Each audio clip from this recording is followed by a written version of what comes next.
We are recording. Welcome to the Downtown Management Commission meeting. It's October 28th, 2025, and I will call roll. Erica Dahl. Here. Justin Calvin. Here. Andy Nathan is not here.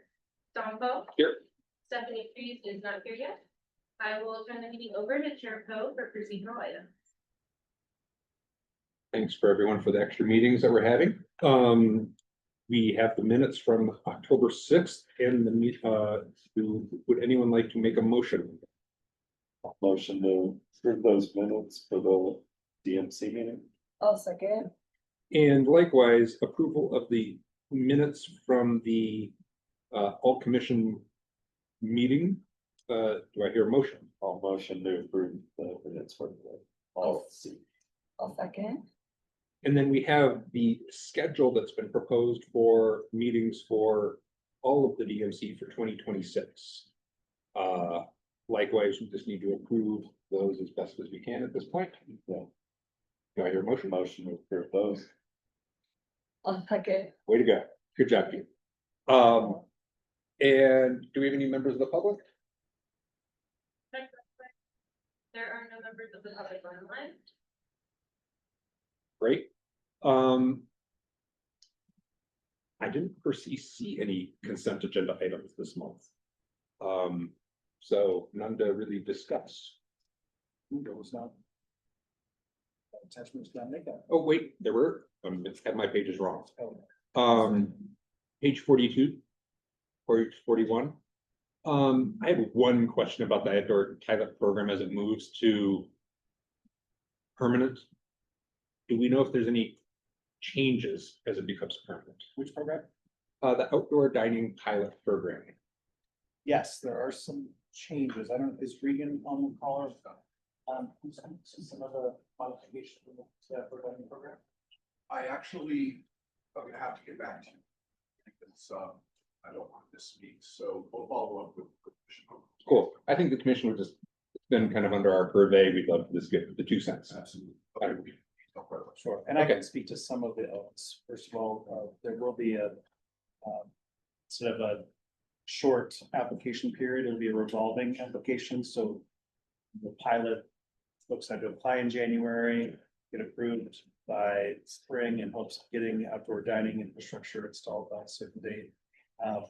That did not always work out well. The folks were ordering the Mod Street city supplied infrastructure, so now the rotating application period, folks can apply earlier and get accused, you can get the church rise.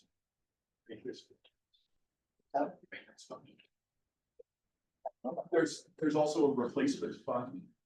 Instead of when there's something that needs to be repaired, a major modification or something to the infrastructure. Instead of trying to find the money and doing it, we're building funds so we can put that has to be passed. And that's sort of the whole thing, guys, or that's fair. Great. Did anyone else have any topics on the consent agenda? Then it's not officially on the agenda, but we do have Officer Redfern here. It is on the agenda. Where? It's all the way down under item 8. But you're the chair, you can. Well, since they're here now, maybe I will rearrange the schedule. No offense to Bettina, who was here before. Bettina often sits through the whole meeting. I might just have I'll move this up earlier in the agenda just so we can get you guys back to what you need to do. Right. So for the downtown area update. Very good. Hello, everybody. Steve Redfern, Police Chief. With me is Commander Mike Heath, who runs the downtown area. I'm going to give just some real brief updates on a couple things. Number one, just want to say I think we're in a pretty good spot. I think we've had a lot of in progress things that have been going on, but with the partnerships and a lot of the discussions and emails and things that have been going on, I think we make some pretty good strides, obviously acknowledging there's still work to do. And as we've talked about before, the two things we're always balancing is crime, which I'm going to give you some stats in a second, but perception and feel of safety, and those are always two different things, but. Quite frankly, we made it through summer without a huge spike in any sort of crime. And you know, now that the weather's getting cold, we'll see how things, if we have some of the issues come back into town that tend to go away when it comes to some of our unhoused population leaving and going elsewhere during the summer. Now that it's getting colder, coming back into the core area for services. So there's a lot of moving parts as well with trying to get a lot of city services moved away from downtown and everything up to North Boulder and the shelter. I think we're seeing some of that impact as well. So I just want to say a few things. Overall, citywide, we are down in every crime category. I asked our Dr. Reinhardt to pull specific stats to District 3, which is down here, which is the mall. Specific to the mall, we are down everything but robbery year to date. And robbery down here, when I say we're up in robbery, it's because we had one additional case of robbery, and both of those robberies are shoplifts turned bad. It's classified as a robbery if he's a store owner and I'm stealing something and as he stands in my way and I push him out of the way as I'm leaving the store, that changes that to a robbery technically in legal terms. So it kind of skews our data. We're not talking, you know, gas station stick ups and things like traditional robbery type stuff. But I will share that we're down citywide 48% in things in robbery. So that's a good thing. 24% down in aggravated assault. We were seeing that go way up. We were focusing heavily on assaults. A lot of it is between our unhoused population. Some of it's school stuff, late night bar stuff. What I'm really happy about is double digit decline, 40% down in arson. We were seeing a lot of people setting things on fire. 24% reduction in burglaries down in this area, 35% reduction in theft from cars. Overall, 14% down in property offenses citywide year to date compared to last year. What interesting to me as well is the second piece of that is, okay, we're down in crime. What is that attributed to? One of the things that also statistically I got this morning from Dr. Reinhardt is that we have had 3,000 more proactive police contacts this year than last year so far. That's traffic stops, that's pedestrian contacts, that's foot patrols. And so the direction to the officers by all of us has been get out of the car, get on bikes, get on e-bikes, go out, interact. We've talked about historically some of the inhibitions we have right now with our current jail system. Prevention and proactivity is really our best bet right now. Quite frankly, it's easy when somebody commits a major crime because we have the traditional mechanisms are still there. What we were seeing in a lot of lower level things repeatedly happening and people getting really upset because they're like, I've called, the cops have been out here and written this guy 8 tickets and we're not seeing a difference. Prevention and making it just really uncomfortable for people to be committing crimes and being nuisances, to me is one of our biggest tools right now until we get other systems to fix some of their issues. So the up in 3,000 additional police contacts to me is a good thing. And I will also say that with those additional 3,000 contacts, we're not seeing increases in use of force. We're not seeing a lot of things that might happen when you think about cops going out and stopping more people. We're doing it the right way. So I'm really happy When you with say 3,000 more, what's that? compared to last year. But how many was last year, 10 million, so 3,000 more is like a little bit? Or No, it was we're like last year, talking, 1,000 and 3,000 more is a lot. we're talking, I mean, we're talking numbers in the thousands. So it's not, So 3,000 more is a right, significant. and part of that is being more staffed, like, we're better staffed this year than we have in 2016, so having that additional staffing also allows officers to not just be responding to calls for service and being very, very reactive. It allows us to be more proactive, and part of it is having, I think last year we became fully staffed on the mall team, this is the first full year, so those things, some personnel shifts, but we're still working through it, so overall, I'm pretty happy with where we are crime wise. Still understand some of the quality of life issues that are frustrating for business owners and folks in the downtown area. Every morning coming to work and somebody in the doorstep, person defecating outside. We had a guy running around earlier this week smearing feces all over cars and things like those are things that, quite frankly, I would say even that tech constitutes a crime and we dealt with that guy.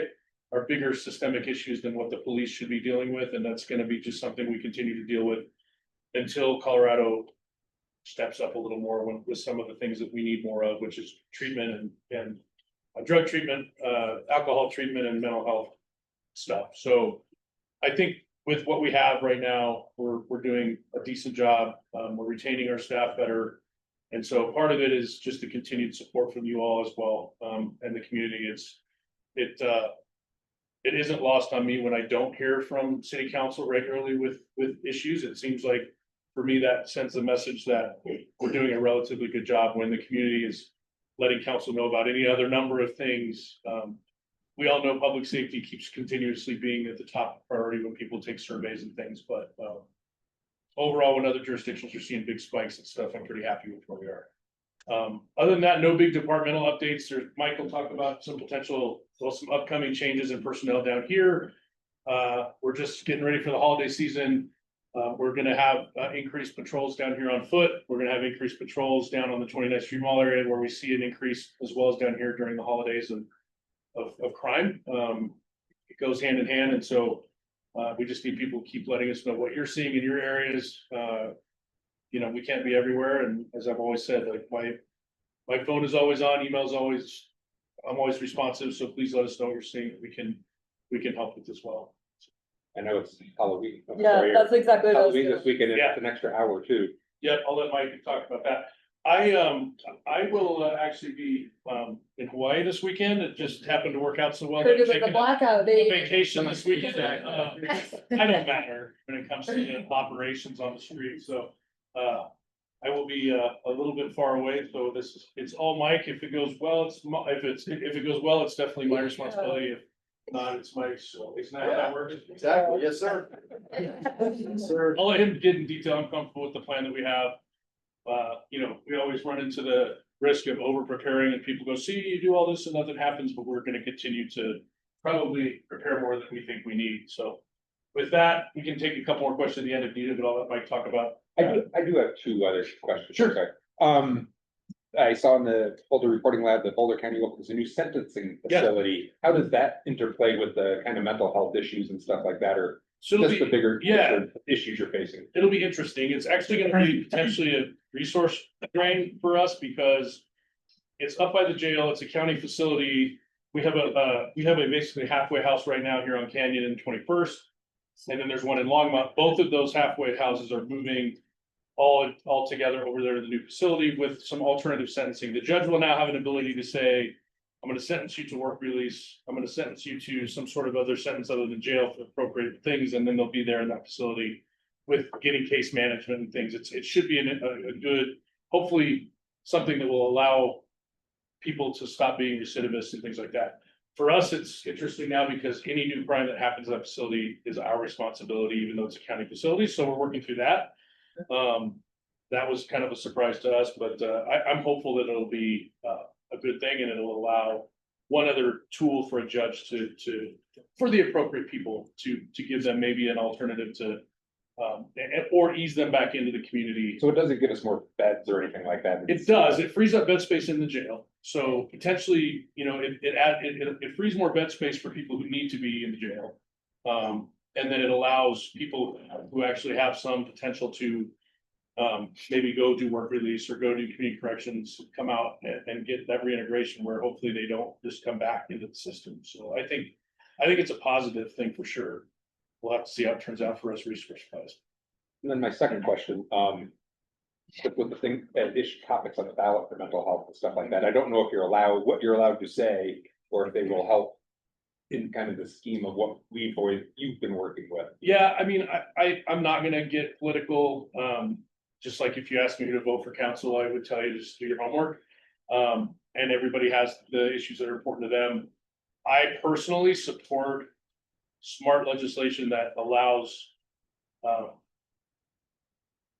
other options for people that we don't currently have. I would actually support legislation that on a personal level would allow a judge to say, you know what, you've demonstrated that you have such mental health issues or addiction, the traditional stuff's not working. I'm going to mandate that you have some treatment. Other states are looking at that.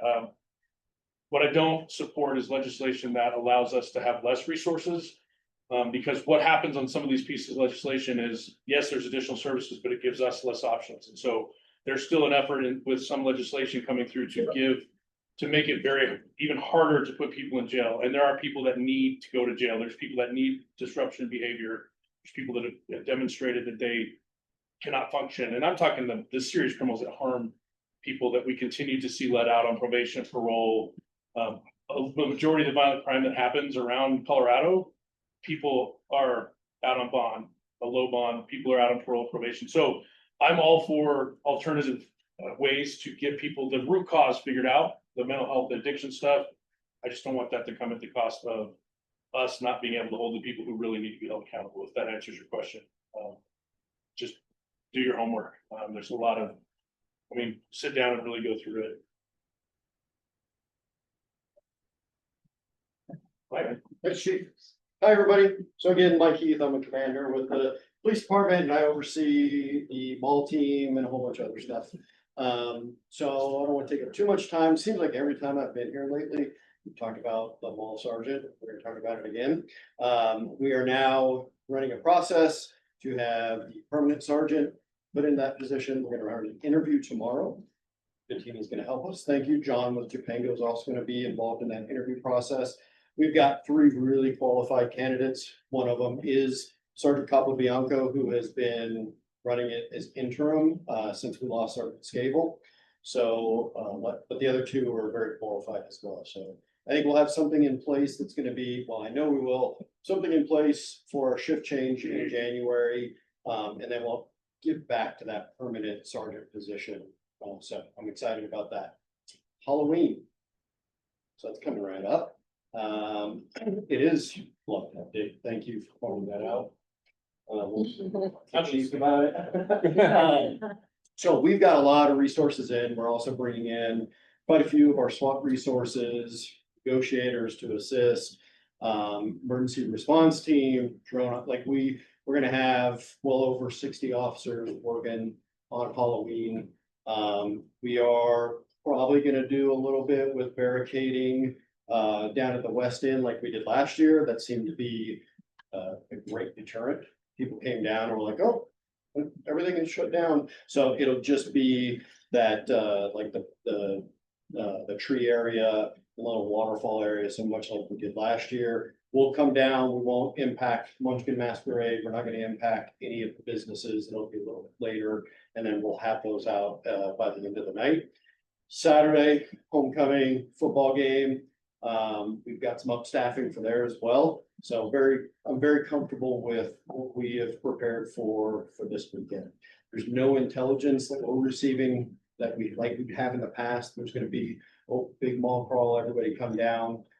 So I'm feeling pretty comfortable with the resources we have. I'll be here. We'll have 2 other commanders that'll be working as well. So we'll be good. And then what do you guys have for me?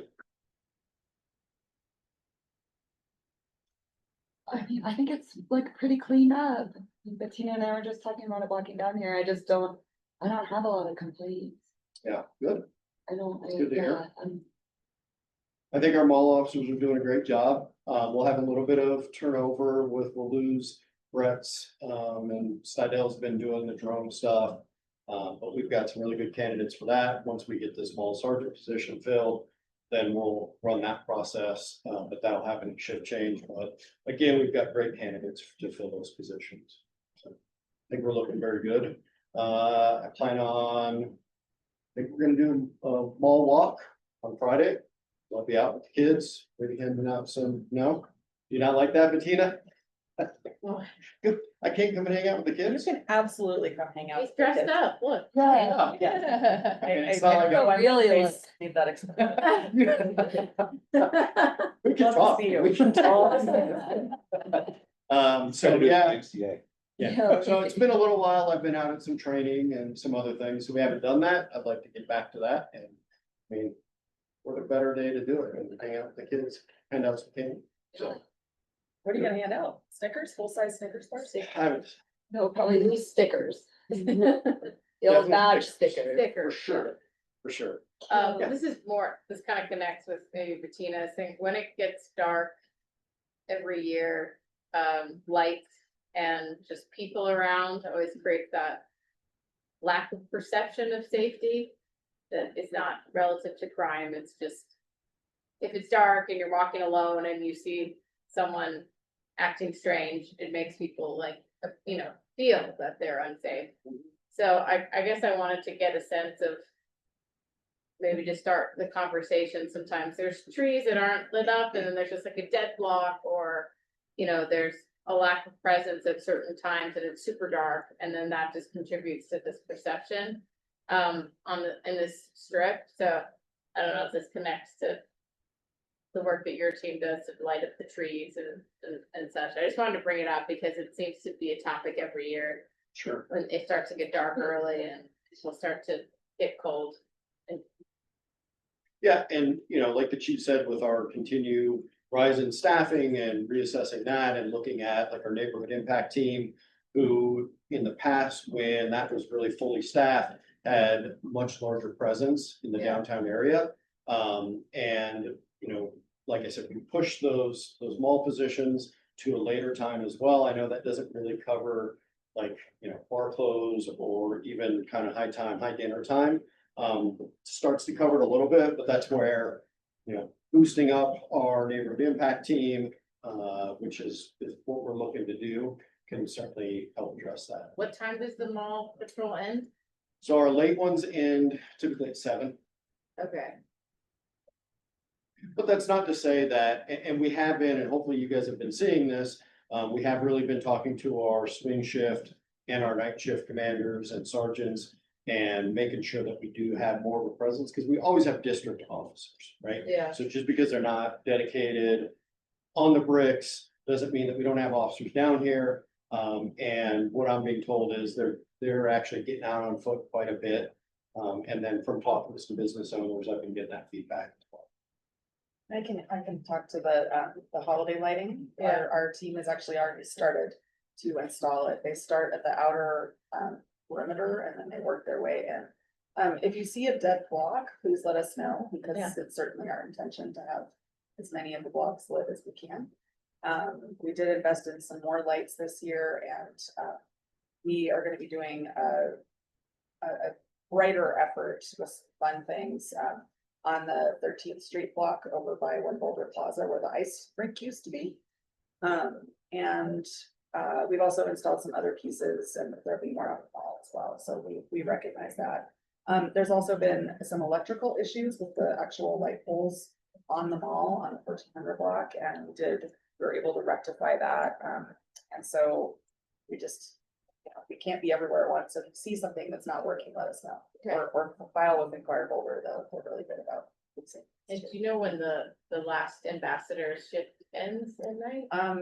Their shift ends at 8:30. Okay. Yeah, Anything else? Thanks, guys. All right, yeah, thank you guys. Have a good one. Aloha. Yes. Yeah. So still fix this AC situation. Thank you. So next we have Q3 fund financials report and sales tax report, not discussed in this questions. I love looking at financials and I have 1,000 questions, but I can always talk to Elliot offline instead of like taking up time here. Well, I think I question. Does anyone else have? thousands a lot. Is that an exaggeration? It is an exaggeration. 1, 2, 3, 4, 5, 6, 7. 6. Let's hear something. Okay, if you're, one thing that does kind of matter to the commission, specifically, lease rentals and royalties is gone down. From previous years, are we just not renting one of our spaces? That's a great question. There's a few nuances with that. I'm not sure Elliot is on virtually. I'm sure he is ready to answer that question. Yeah, good evening. Great question. It is a timing of revenue processing. This whole year has kind of been that. I know we've been saying that on a pretty regular basis. The thing that kind of threw this for a loop a little bit more is that the transition from property management firm to our new property management firm and the process of standing up Workdays kind of delayed things a little bit for us to get that in. We do have about $200,000 in back revenue that we're in the process of processing, so that will show up, and we anticipate a pretty much fully funded year. Cool. And then what is other revenue? And it is like, is that the one that's so small? Is that the one that's like 10%? Like last year was like over $500,000 and now it's like 50 grand. Yep, yeah, that's a great catch on that one. The traditionally what that is, it's a basically a maintenance agreement that we get with St. Julian. So the ongoing maintenance agreements close to that 50-60K. What was different what was different last year is that we were reimbursed for a large capital expense. So for government reporting processes, we can't do an expense reduction. We actually have to show it as revenue. So it shows up in our other revenues, but it was really just a reimbursement of expenses that we covered for St. Julian, because as we were doing some capital works, there was a couple locations within those repairs that were technically owned by the garage, but for efficiency's sake, we just managed it and they reimbursed us for it. That makes sense. Specific ownership and tobacco tax. Is that just tobacco tax? It's actually just specific ownership. I don't know why it gets lumped together like that. It's the way we do central financing. We don't have a tobacco tax in KJID, but the kind of the two get lumped together. So specific ownership, like personal property, those types of things falls within that. And then the next batch, use of funds, community vitality, customer service, is at 150% of last year. Yep. Yeah. So some changes there as well. The ambassadors, which are actually enforcement positions, live within our customer service kind of funding tree. They are showing up in that in a little bit different way this year. And then the other one, I'm just wanting to make sure I'm going to speak correctly as I pull up these fund financials for you. The other changes we've had there was the change from T2 over to Ames. We had some additional expenses there, and the credit card processing fees have changed quite a bit as well. So bottom line, you're comfortable with all that. I am. Yeah, the fund itself, you can see there's actually, so the projections that you see in that column, that's basically taking what we've spent this year, looking about what's coming up for the remainder of the year, and kind of doing a calculation based on our spending performance. Lack of a better term, it's kind of a straight line projection. There are some nuances in there of things that we do know actually are coming up from an expenses side. And more than likely, we will overspend in a few program areas. But from a funds perspective, we're going to be within the appropriation, which technically at the end of the day is the most important thing. We don't go over what council appropriated either during adoption or the adjustment to bases. But one thing nice about the way we can categorize things is it helps us truly understand the cost of operations. So I'd rather us go over in some categories for us to be able to look at that and say, okay, these costs for this specific operations going up and these are going down, those types of things. So we try to accurately reflect where the costs are rather than where the budget is built.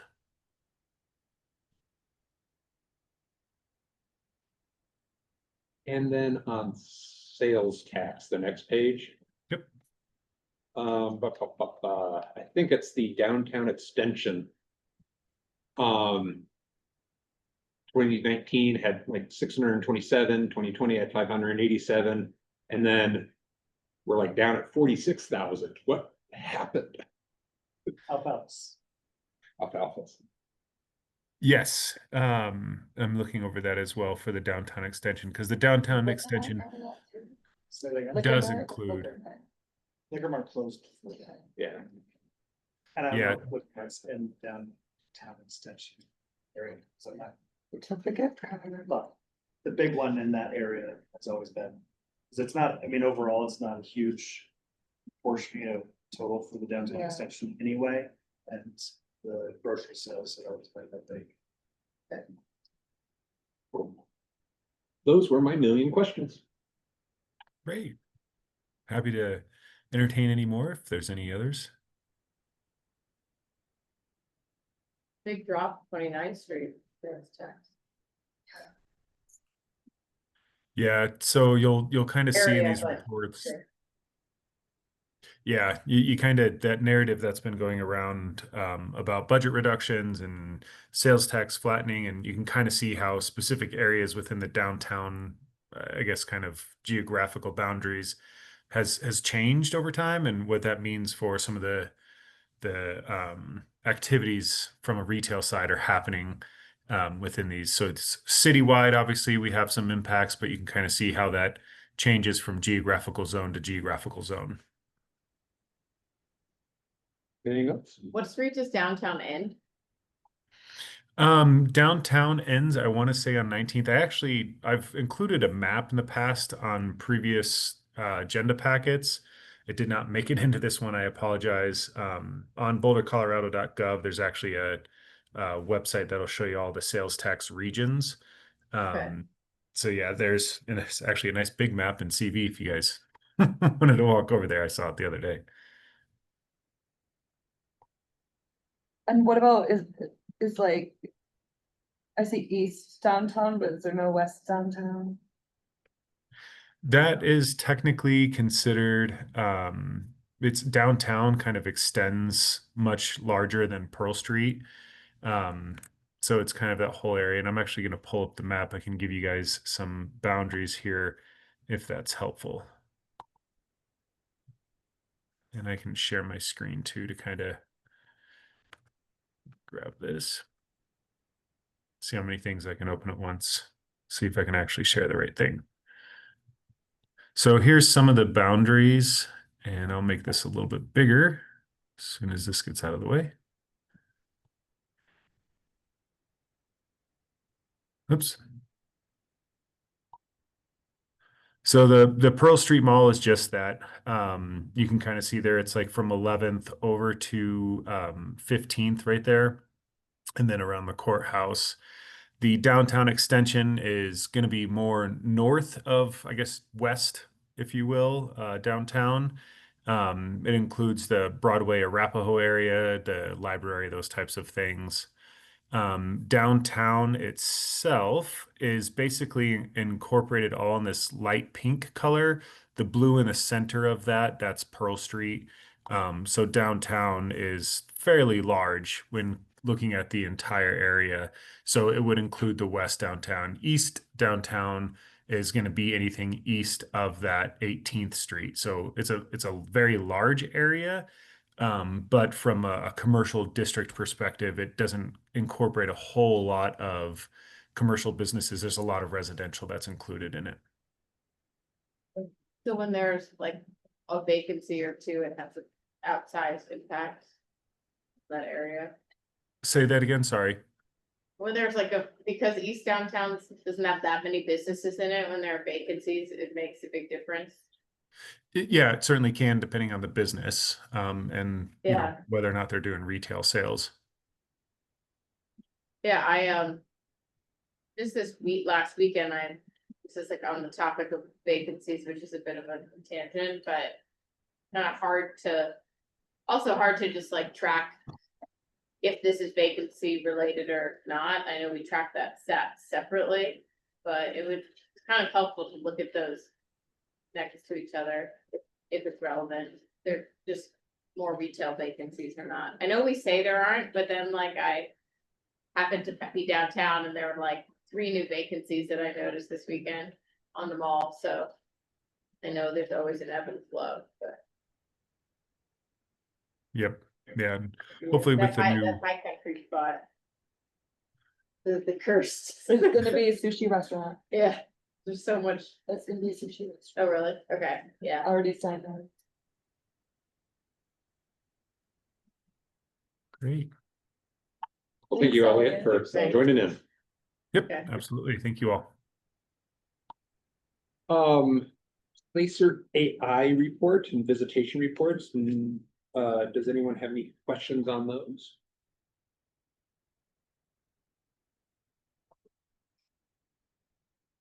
I have one question.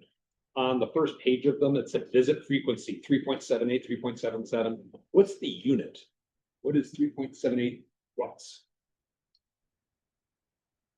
Average visits per person. So in the, So each person comes like almost 4 times, more or less. exactly.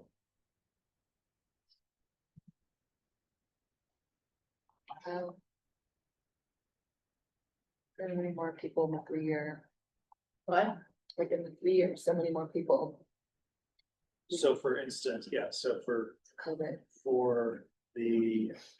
for this year, there are 1.6 million people who have shown up 4.13 times to total to 6.5 million total since.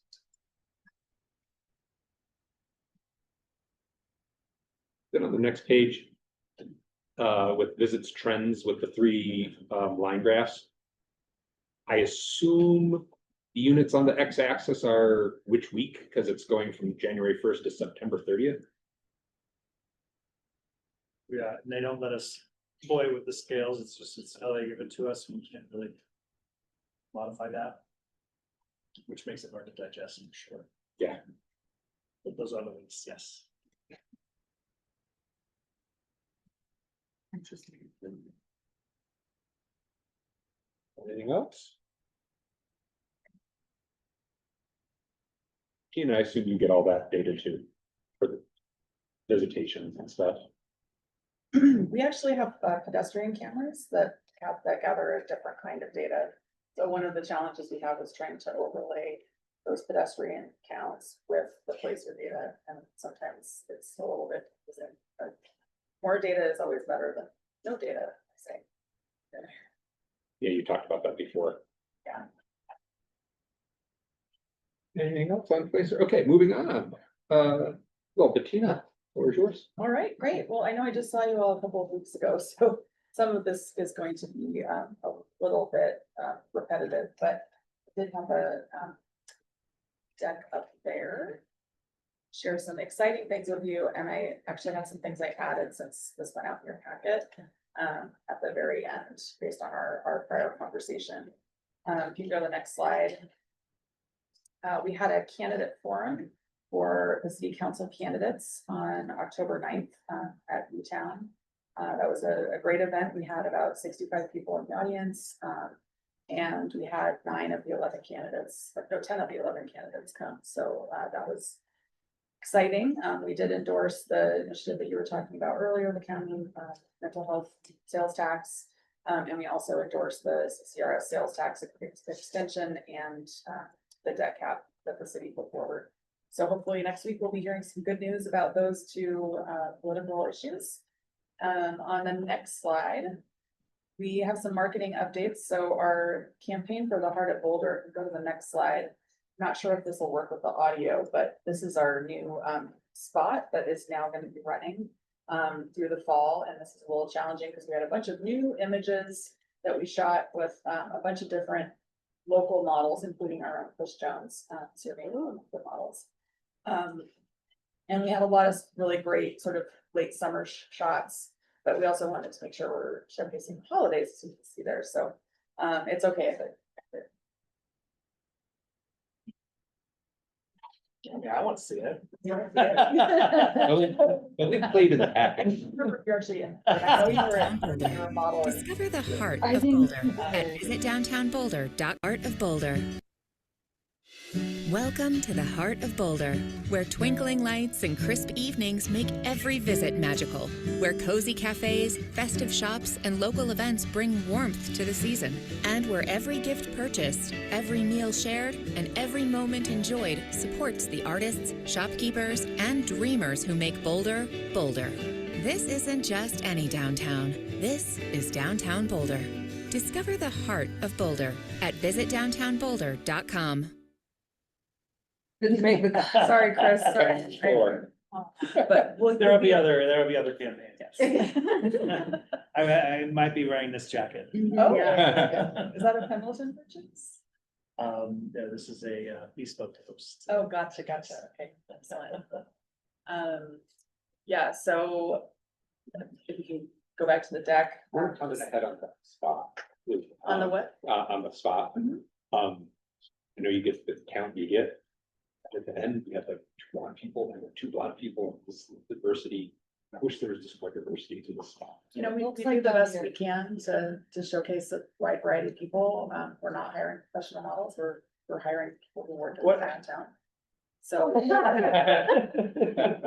I guess you are professional. We do the best we can, Yeah. so, heard. If you go to the next slide, these are some of our, Instagram influencer partnerships that we did, and this was a really fun project. We had 4 influencers that we worked with, who are kind of reflective of the downtown vibe, outdoorsy, foodie people. They came down, we had really good engagement, in this program, and we learned a lot through the process. It was the first time that we worked with influencers, so we learned a lot. We're gonna do it again. It was definitely a great way to kind of boost our viewership. Unfortunately, one lesson we learned is that we have to be very, very explicit about where we want people to go.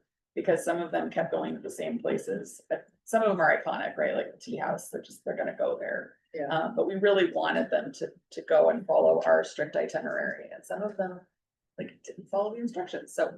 It's always a little bit of a challenging thing when you wanna showcase an entire district and not look like you're playing favorites, when you also have, you know, iconic places like the Boulder Bookstore or Peppercorn, which are also very tourism focused businesses. So but anyway, that's been a great campaign. Hopefully you've seen those on our social media. It can go to the next slide.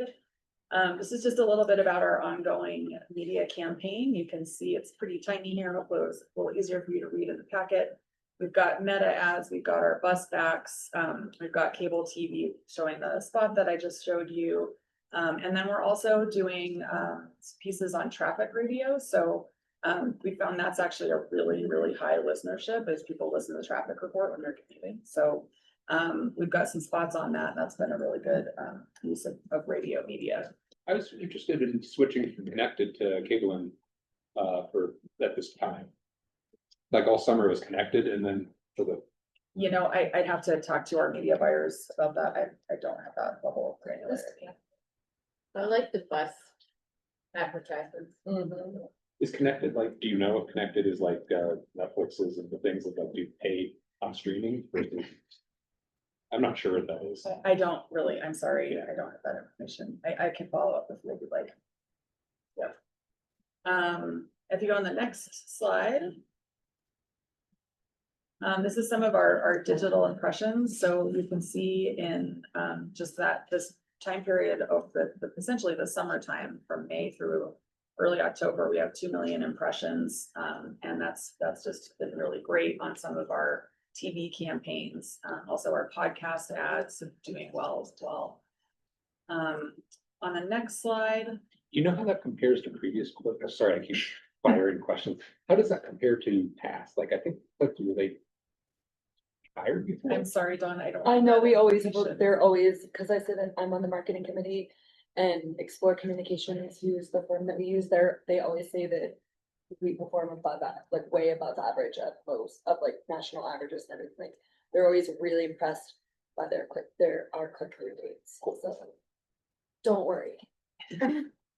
Nice, Erica. Yeah. We're saying something. And it's, you know, it's challenging too, because Meta is changing their reporting constantly, as you know, so like we try to go back and look at a performance metric that didn't exist 5 years ago, and Yeah. then they call it something else, and that's why we rely on the Yeah. professionals to help us with that. If you could go on to the next slide. One thing that we're really excited about this year is we launched a holiday playbook, and I shared with you a little bit about the restaurant playbook that we published in the springtime to help the restaurant community, but this is specifically a list of marketing tools and resources and different programs and suggested campaigns that any retailer or any restaurant can work on. Some of it is dovetailing with our holiday programming, and some of it is just things that you could do in your own business. So that was published yesterday, and it's full of really great tips. The goal is that we will be able to update this annually and have new programming inserted. We'll see what worked and what didn't. And on the next slide, we are launching this Downtown Dash program, which I'm very excited about. It's essentially a shopping passport where you collect stamps and then you can enter to win prizes. The person we worked with was a contractor to develop this, launched this program in Fort Collins. It's called the Fort Collins Spree.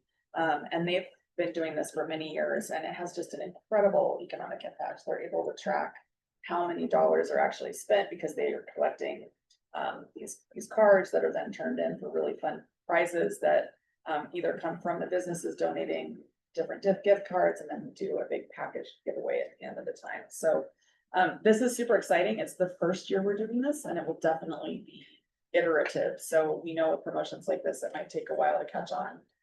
But we encourage you all as commissioners to please get a Downtown Dash card. We'll be releasing them on November 23rd at our Switch on the Holidays event. And the promotion will run through December 31st.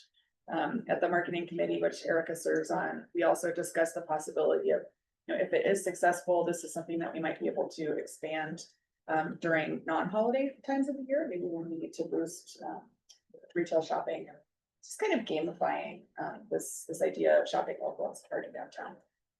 So the deadline for that is this Wednesday. Right now, we've got about 31 businesses who are participating, so. Is it a digital card or a physical card? Looks like this. Oh, It's an actually actual physical card stamp. that you get stamped. Yeah, old school, Old school. analog, as we call it. It's like the national park. That's what I passport. call my Yeah, bike. exactly. My bike without a motor, analog. Yeah. That's right, you can get your analog passport stamped. I'm on an analog bike. I love that. Snap a selfie and share it with us. That's great. On the next slide, some of our fun holiday events coming up. We've mentioned Munchkin this Friday from 3 to 6. Just a quick note, we will be closing 13th Street and 14th Street just for the hours of Munchkin.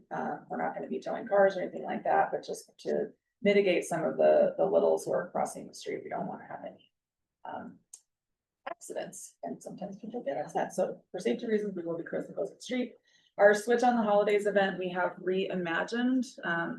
We are going to have some really fun events. The cookie crawl is going to be starting at 11 a.m. and then at 2 p.m. we'll have entertainment start on the 1300 block. We've got Tuba Christmas coming out, so that'll be super fun. They were here last year. This year that we're going to showcase them a little bit more. We've got Boulder Ballet, we've got an aerial dance company, and the Boulder Chorale is going to help us sing to switch on the lights. Freddie the Yeti Elevations, Credit Union's mascot, will be flipping the switch along with Santa, so that should be a good time. And then we're going to be alternating St. Nick on the Bricks with the Snowflake Express train. Last year, we realized that we're having those two things happen simultaneously meant that people waiting in line to see Santa were also in danger of getting run over by the TiVo train. So we decided to split that up and maybe give people more chances to come downtown and give them more activities for the family. And then I mentioned this last time, but another reminder.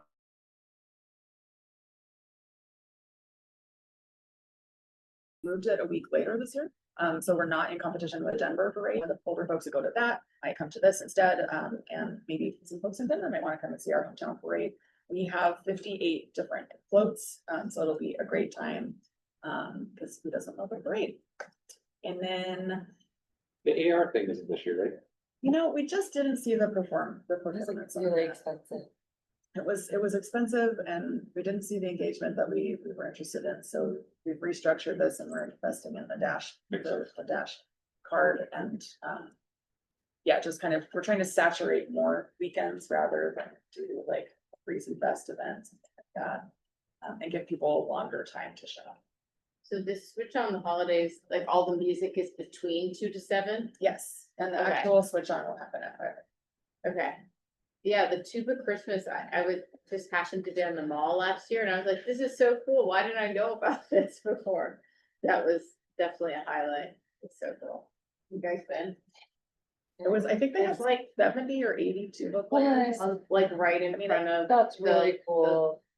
animals and what do you call that with the map? It was so cool. So they'll be on the 1300 block on the stage. Okay, so it's moving. Tuba, lots Yeah. and lots of tubas.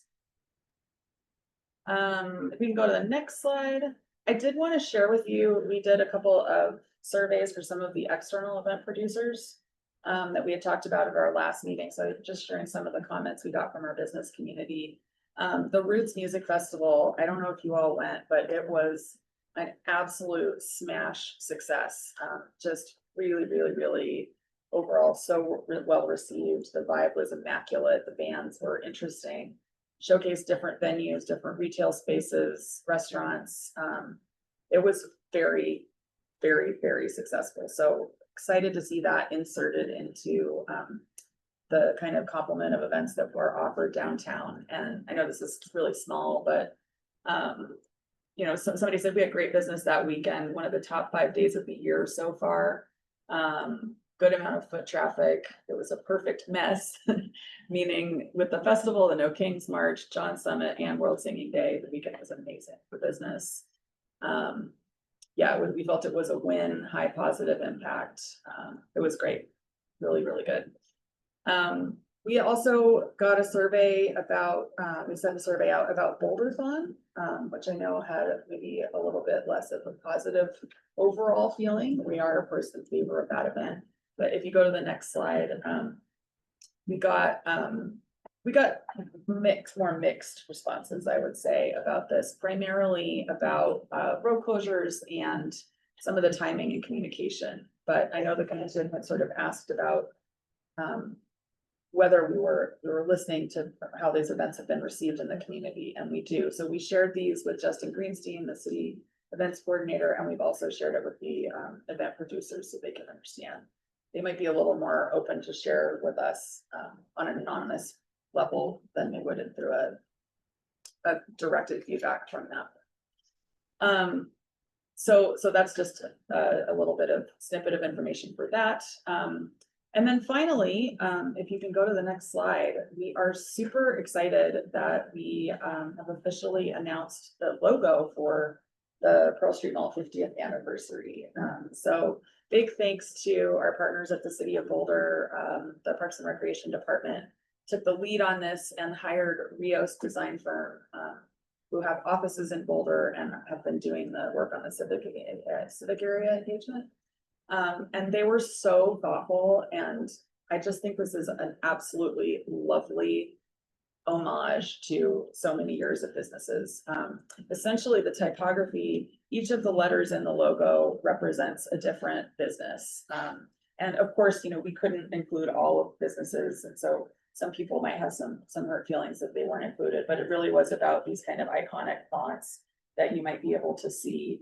And we wanted to honor the oldest business on the mall is Hurdles. They're still there. Some of them aren't around anymore, like Tom's Tavern, but we know that sign is still up on the side of the building. So it's sort of a visual association with the mall. So these are the businesses. They have been informed that they are included. We sent a press release just today, as a matter of fact. And this formally kicks off the 2027 anniversary campaign. If you go to the next slide, you can see the color format. So it's kind of giving those like 1970s color vibes with that palette there. And then also just there's a horizontal and a vertical version there. So more to come on that, but I thought you would be interested to see it. And that concludes my report. Thank you. A question about Boulderthon. Why is it on the mall versus like somewhere else, like the Civic Center area? The expo? You mean? Yeah. Like what's it just because it's always been there? Well, it's a pretty new event, is Yeah. my understanding. So they filed a permit with the city to have their event there. Like Boulder has their expo on the mall. That's probably part of it as well. Okay. You'd have to ask them. Okay. They can, But because they can. because they can.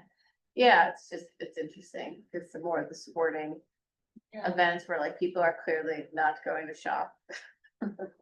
Like it seems unusual to always. I have just people always there. say, like, I feel like you're like, businesses get really upset over things that aren't directly monetarily benefiting them, but I think it gives people a really good feeling for Boulder, and that's like, that always benefits.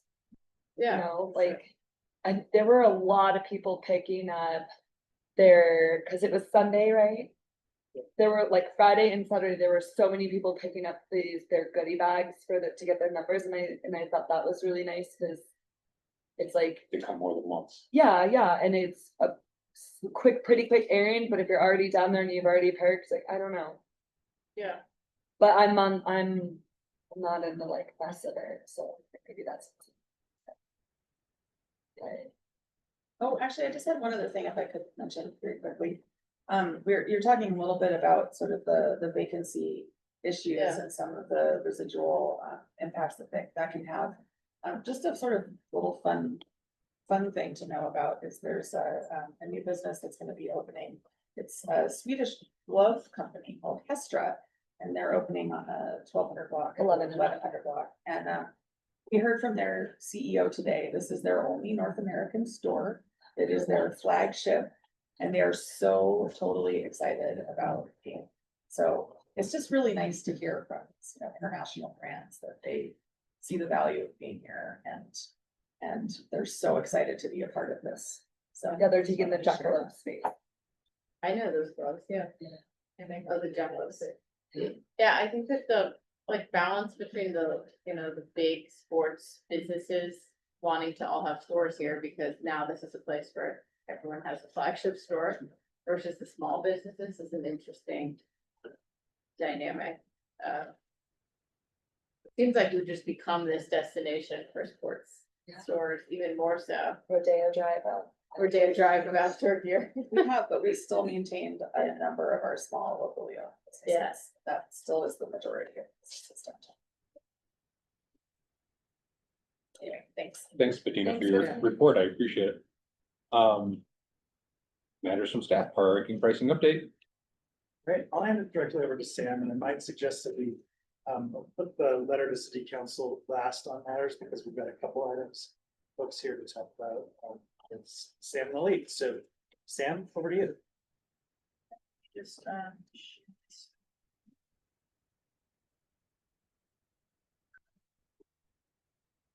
this.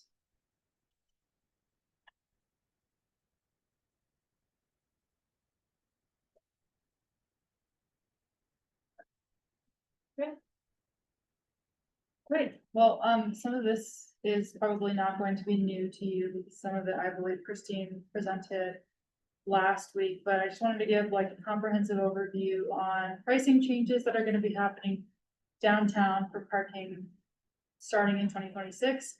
This is both garage and on street. These were all in the budget packet that was approved by council on October 23rd. So I'll get right into it. Garage pricing, I've got our hourly pricing on the right. This is what is probably not new to you, because it was in Christine brought it to you, I think it was actually earlier this month when I was out. So these are our hourly pricing, and then our monthly permits are gonna be $175. They're currently $170, so it's just going up $5. We had two different prices this year. It got a little bit funky, but yeah, going up $5 to $175 next year. And then the 99-cent fee is gonna be on top of the transaction, as opposed to kind of baked into it. And those rates will be really clear on all the signs that we plan to install. We need to put in new signs to convey the new pricing. In terms of revenue, we're anticipating about a 4% increase in the hourly revenues year over year, which is about $46,000. For next year, it's not a huge amount, but a lot of our revenues are actually in our hourly revenues are from the 6-hour plus category, which is not changing. It's still gonna be $15 an hour. So that's the garage pricing. And then for on streets, this map here shows the 2025 rates, and this is helpful context because all rates across the entire city are going at 50 cents next year per hour. Our base rate, which right now is $1.50, is increasing to $2 to reflect that change. This was part of, again, the budget packet that went to council. And they're estimating about $800,000 for that particular change. So every block that you see on this map is just going at 50 cents, so it'll be a pretty easy change blanket, but it is. It's not insignificant. Yeah, I'm all supportive of this because the city needs to fund its operation. I think the thing that I feel just feels like a really bad deal is like the 99% fee for the mobile app company, right, on 99-cent fee. cent fee. Yeah, that's just a lot for a transaction, and I just feel like we're getting swindled by a company making So- revenue on every single transaction. Like, why can't we negotiate that down? Their volume or change the pricing model or. We Yeah. have in the way that we can, so Metropolis's fee is consistent across every single location that they manage, so they're not willing to change the fee that they charge, but we do have a revenue share Yeah. agreement with them, so after a certain amount of transactions, it's 250,000 transactions. We split that 99 cents in half and we get half of that revenue.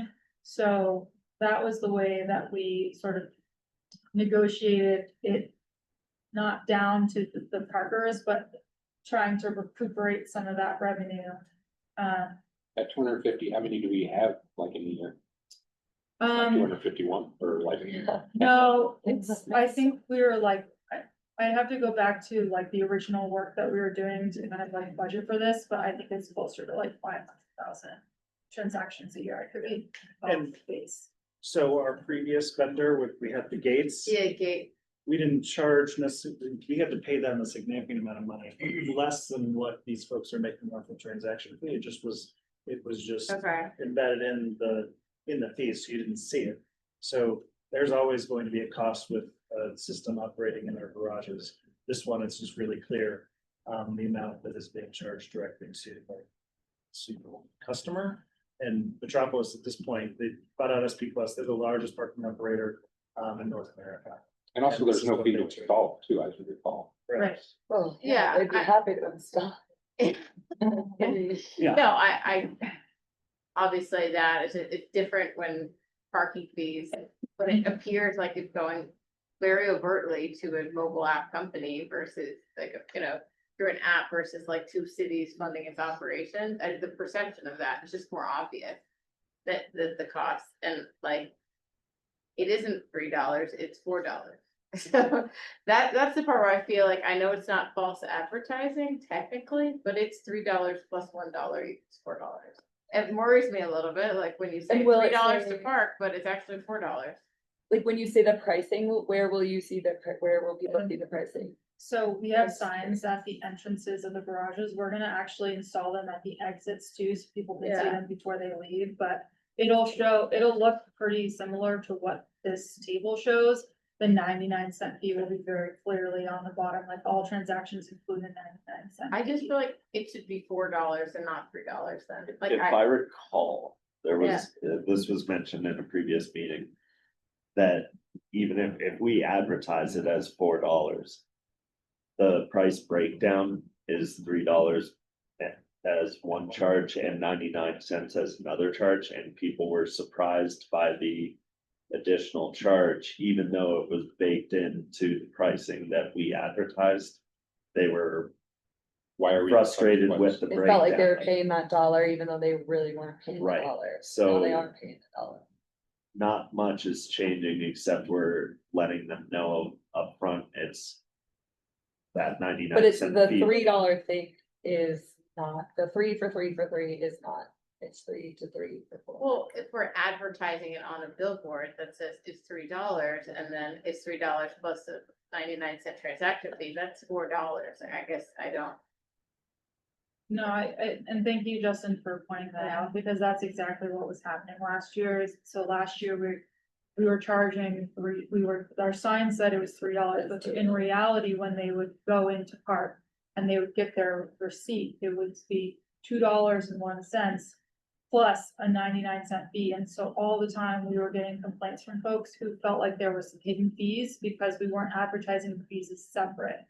And so yes, we are raising the prices next year, so that's like to your point, these prices are going up, but also we're trying to respond to the frustrations that we heard from parkers, that they felt like we weren't giving them this visibility to the fee, and so we're trying to address that. And I will point out, we get monthly reports from Metropolis. We have an 8, I think, on the customer satisfaction scale, which is like Disney level customer satisfaction. So while we do get complaints, Yeah.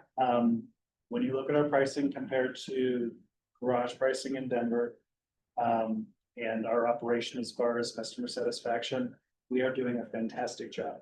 So Yeah. not that there is always room for improvement, but what we're hearing from our customers, we're being responsive to that. Our rates are very competitive, still free on weekends and holidays.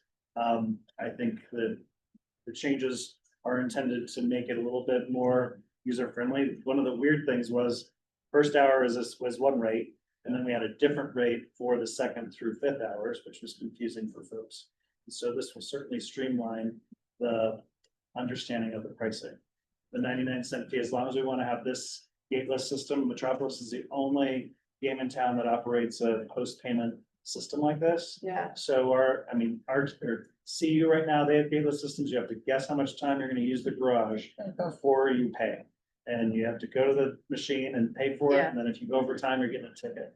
So it's the cost of doing business. for the Yeah, I'm business. not complaining. I don't think our pricing is too high. I was just wondering if it appears like false advertising. To market it as $3 and have it to be $4. That just, like, if you will get feedback on that, I guess if people are like, I'm confused, it says $3 and I'm paying $4. We'll see. I'm It's like, gonna say $3 asterisk 99 cents. yeah, and the thing about Metropolis, agree, it's a better experience. It just also seems like a lot of money per transaction. It's just, you know, And we will certainly reflect that in the minutes of the Yeah. feedback. Do you pay the 99 cent fee on the weekends for everybody that, okay, We just so offer register. Metropolis, You don't have. but no, but I mean, not me, but do you guys, like, so Metropolis is like, weekends are free as well?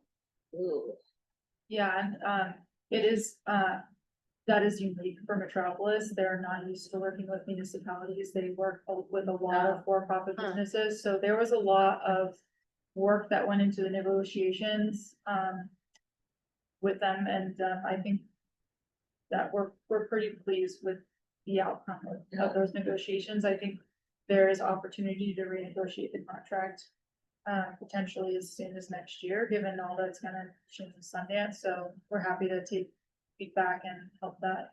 I mean, How free the parking feedback on the help us. weekends is like, that's like the biggest gift ever. That is Can we beyond generous. No, don't charge. I was gonna charge during Sundays. Oh, no, No, I mean, So I like said weekends. no, during no, Sundays. no, During this is the only Sundays. time I get to, this meeting and weekends is the only time I get to park in the garage. Do not take that away. We are anticipating charging for Sundance specific parking. Okay, that's That fair, is still. a negotiation. but it could be private too, a lot of private lots. we want to use city law. I'm not. Yeah. Any other questions on the garage placement? Thank you, Sam. Thanks, Dan. I Any don't think questions, she's done. any questions on the on-street placement changes? All right, my last slide is just, do you have more questions? We'll let you off easy on that one. I'll be back. This is like so nitpicky, but the $15 flat rate after the 6 hour. Do we have the flat rate listed, or is it just Yes, 15 and after 6? Or Um, 6 through 12? it says 6 through 12, $15, but everything is gonna say subject, like every transaction subject to a 99 cent fee. Right, Like that'll be sort of separate. I more mean like people. Won't think that the $15 for the 6th hour, the 7th hour, the 8th hour. It'll be, the word flat will be next. to That's it. what I was. wondering. Okay, got it, yes, Oh, that's currently how it is. Right. It's 15.99. I just want to make sure that was staying with the new signage, I guess. Yes, question about, do you know anything about the park mobile app? I know a couple things. Okay, it doesn't work a lot for me. And I'm wondering if that's the case for other people as well. Is Like, with the update. that they sometimes the just did? logins don't work and it just like won't let me log What kind in. of iOS are you? I don't know if it's, it could be phone Well, specific. let's keep this specific to I the, think it could be phone specific, but I do feel like that app. I know that we don't really like, we're not involved in it at all, but if all of our payment is like this, there's also just some other negative things about that. That I have just been taking track of as I try and park downtown, that I just think are worth noting. If you can email them to me, like if you can take a screenshot whenever you have trouble and just send it to me, and now I'm happy to work with Park Mobile and try to get any of those issues resolved. They're historically like very responsive as a company. Yeah. They provide very good customer service to the city as a Yeah, customer. okay. And so, and we have very good relationships with them, so please just let me know and we'll. Yeah, what is like the stance if it doesn't work? Cause with a meter, if it doesn't work, you just like put a note on your car, like meter broken. No, I mean, that's what I did, but like when it's like an app, you're just like. Wait, what? No. Well, that's the way we have redundancy with the meters and Park Mobile, because if one doesn't work, you can use the other. Oh, okay. If a Maybe I meter just gets- didn't notice the meters around. Yeah, and I'm like, what do I do? Who do I write? God? Like. But I think you pay a fee just to use the app, so it's always cheaper to go to the little kiosk. That's true. Really? Yes. Yeah. 45 cents. As someone who's worried about that 99-cent fee, I think you should know that. That should, They- I didn't they know have that. Yeah. I've never used a car. Yeah, cause you're like, the app is a kind of like a favor they're doing, that you're like late and you're running or you're sitting. Really? and Cause you're- it yeah, only works like half the time. Yeah, So, the kiosk works Forget that. 95%. yeah. Thank you, The Erica. better thing for the app is that it logs the 15 free minutes Mm, and you don't have that luxury if you use the Okay. meter. 'Cause You then they can, don't. there's a button that says 15 minutes free. Yeah. But Um, then yeah, you I'm have not to paying a log back. park. But yeah, Anyway, it is cheaper to use. Yeah, something learned, thank you. maybe garage mobility hub. thank you. I think we did parking podcast. Yes.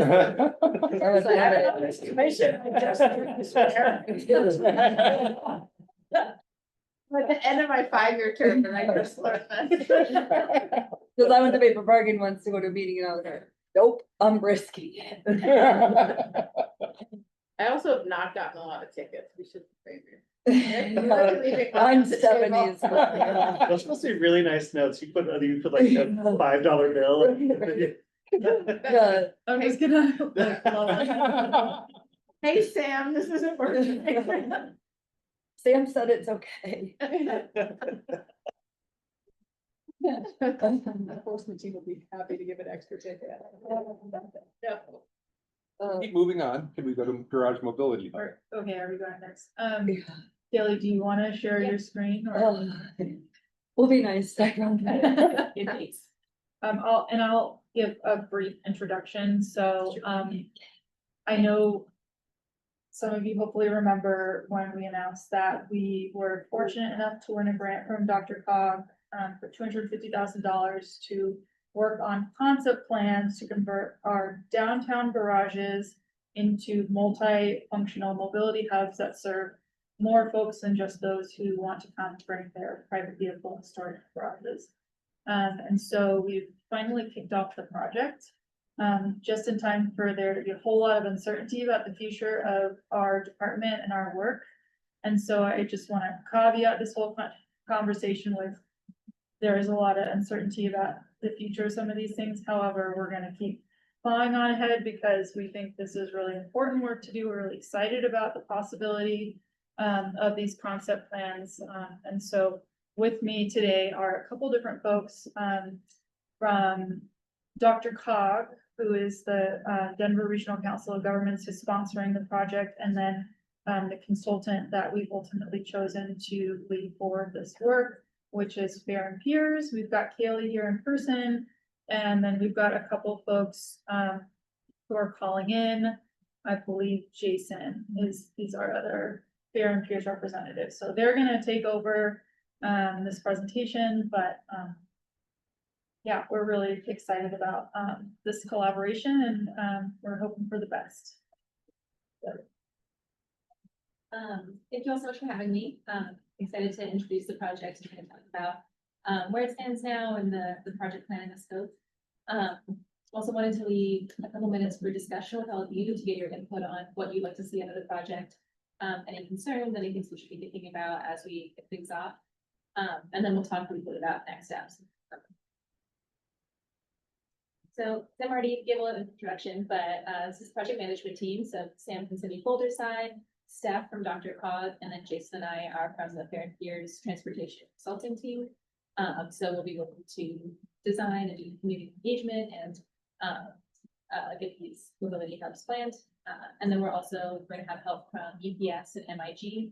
EPS on the financial planning side and MIG on the more visual design side. So as I mentioned, the project goal is to create 5 mobility hubs in the 5 downtown garages to promote multifunctional mobility, to connect people, places, and travel options. So later we'll get more into what a mobility hub can look like, but essentially it's connecting modes of travel. So it could be from car to a bike, from car to bus, walking to your car. Just acknowledging that these garages are the first time that a lot of people experience downtown Boulder. They'll park there and then explore from there. And so making sure that mobility hubs are really a gateway to the downtown area. So these are the 5 locations, the 5 garages, really central to Pearl Street. And then one of them really crucially is the downtown Boulder Station garage. So that has those great transit connections. So these will be the locations. These are the community partners who are involved. There's a representative from each of these partners on our steering committee. We wanted to acknowledge they have a lot of expertise and are really engaged in the community.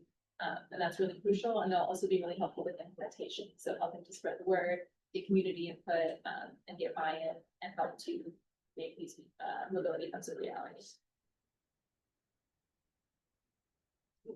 So we talked a little bit about the shape of the project. There's 4 main components. Parking utilization is really the data analysis side of things. So we already have amazing data on how these garages are utilized, when spaces are open, how many spaces are open, when the peak times are. And so this process will really be identifying what opportunities there are. So if there's some spaces that aren't being used, even at peak times, are there better ways to utilize them, like potentially for rideshare, drop off and pick up, how special events affect parking, whether those spaces should be flex spaces that are parking sometimes and rideshare or multimodal spaces at other times. And so those really identifying which garages and at which times there's opportunity for multimodal connections. The next part is the community needs assessment. So that's really hearing from the community what their mobility goals are. We know that there's a need for more multimodal connections. And so part of that will be a toolbox of every single thing that could possibly be in a mobility hub. And hearing which of those things the community is most excited about, those they most need. And then also talking about special events. So like Sundance, Boulderthon, Boulder, how the garages and the mobility hubs could better serve the community at those times. So whether that's multiple connections, maybe for special events, sponsored parking, and then at other times they're not parking or vice versa. So we'll have some good community input on those questions. Can I ask a question? Yeah. Is there an example of somewhere that already does this and what it looks like? Not in the slide, but I can look them up and send it to you. There are the. Yeah, I guess I've like never heard of the concept of like using a garage as a central point. Like versus a transportation hub. Yeah. Yeah, so like I'm curious about the precedent. I Yeah, would say the RTD garage is already a mobility hub. Okay, so Because that's you've like- got a bus station with a garage on top, you've got Okay. B-cycle right outside, like, it's technically, yeah, it's got Okay. bicycle storage, so that's really already got all of the components okay, to a mobility hub. It's just connecting all those things in one place so that, like, if someone comes in on the bus, they can easily get a B-cycle scooter, or if they come and drive, then they can switch to the bus, like, okay, so it's like looking to see where the bus stops and the scooter stops and like the parking all connects You together. could lock your bike up, maybe. You lock your own bike. at RTD. Yeah, Yeah, Yeah. they, they there's like like, proved that. there's a bike cage at RTD that you have to like request access to, but then you can store your bike in a secure facility. sorry. No irritation. So then the next kind of phase is the financial model, which EPS will be helping with, but that's basically understanding what revenue can be generated for these mobility hubs, and then also thinking about how to fund them. So we recognize that these projects are expensive, and we want to be creative about funding them in ways that are outside the already allocated budget. And so that'll be a lot about what revenue can be generated, and really being creative about funding solutions. And then lastly, the fun part is the concept plans and implementation. So the design of mobility hubs, the drawings, the mock-ups, as well as an implementation plan. So that will include costs, both for implementation and for maintenance, and then the phasing of the implementation across the 5 garages. And we'll ask for community input on those plans as well. I feel stupid asking this. How, like, the RTD one has the buses there, so it makes sense to put them, and it's got the bike parking thing. It doesn't have a Lime scooter thing as far as I know, which I'm fine with, knowing me, but like, what is the vision for the other ones? The RTD doesn't necessarily go to those other places, and so it's really like just putting a bike rack there at like Lime Grove, like, Guess I don't get it either. you know, what makes Yeah. this hard? Like, if, you know, Yeah. and I know I'm asking it, I don't mean to Because I ask think it in a You non-respectful get your way. bike in the garage without, like, either you're going Why up would the you even stairs. have your bike if you're driving? Like downtown, like, Because I don't, maybe you take the bus, you bike to the stop, then you put your bike on the bus. And you get off on your bike and you don't work near 14th Street, you work at yeah, but then 8. I'd bike to where I was going. Why would I? Cause then you wanna walk Well, your I bike. see what you mean, but like, Like, I don't have just room put at a- Savvy for just put the people's bike bikes. box there, yeah, like, Well, what makes then this when it hard where we have to moves, study then and they're do all big this? and Again, I don't, like, what is the use case for me or for anyone else? Yeah, I guess I don't understand it. If you could, Yeah. some stories of people, like why they would do this. Yeah, so I think part of it is the visitor base, so if you drive to Boulder, you wanna have a day in Boulder, but you don't wanna re-park every time. Park, you get a B-cycle, or park your Lime scooter, or also pedestrian connections are part of it too, so signs for like, this is Pearl Street Mall, here are some places you might wanna check out, like wayfinding. And placemaking is a big Okay. part of that too. And then the people who live here, it is those like multi-modal connections of like, oh, maybe, you are meeting friends at the garage, you can like park your bike, take a car, or park a car, and then I'll bring you there. Yeah, a lot of it is about the gateway to Boulder for people visiting, so. the idea is we just have Okay. that. No more. So the idea of this work came about sometime before we got the news about direction department. Think about the East Boulder Community Center. Is it a swimming pool? Is it a senior center? Is it a rec center? Is it a daycare center? Some people might see it as just a place to go swimming. Boulder has a real uncomfortable relationship with parking. And we have been seen as a Department of Parking for a long time. And so we were doing work to demonstrate that we are not the Department of Parking. We do a lot of things. And so this work was really being framed as a way to demonstrate that the work that we do and the way that we use these assets are a lot more than just storing cars. And we'd already been doing that, but we were still being seen as a Department of Parking. And so the Mobility Hub conversation was started as a way to help the community see these assets in a different way. So they wouldn't take them for granted. And so we can continue to prioritize our investments for the future that were multimodal intended. And what are some ways that we can help what is perceived to be just places to store your personal vehicle Like an info hub too. as a place where you do many things. And that was the tension of the work initially. We were very fortunate to receive a grant to move this work forward. That need is not going to go away because this community is going to continue to have an uncomfortable relationship with parking. Sam is going to be in the Transportation Mobility Department, and they're going to be charged with having parking be a piece of their multimodal portfolio of what are we doing? How are we investing our resources in the future to help people get around in different ways? And so hopefully, this work can help us to evolve our investments in these caged facilities is a way that's not just focused on parking. Because if these are only about parking, then they're not going to get the attention that they need and deserve to stay community assets for the downtown to operate in a way that we think that they should operate. So anyhow, that's my last DMC meeting. Preach. Okay. I think we'll just add to that, like, I think part of this work is trying to understand, like, what are the needs that aren't being met by people downtown when it comes to getting around downtown? For example, one of the things that we hear frequently is a lack of secure bike parking options for folks.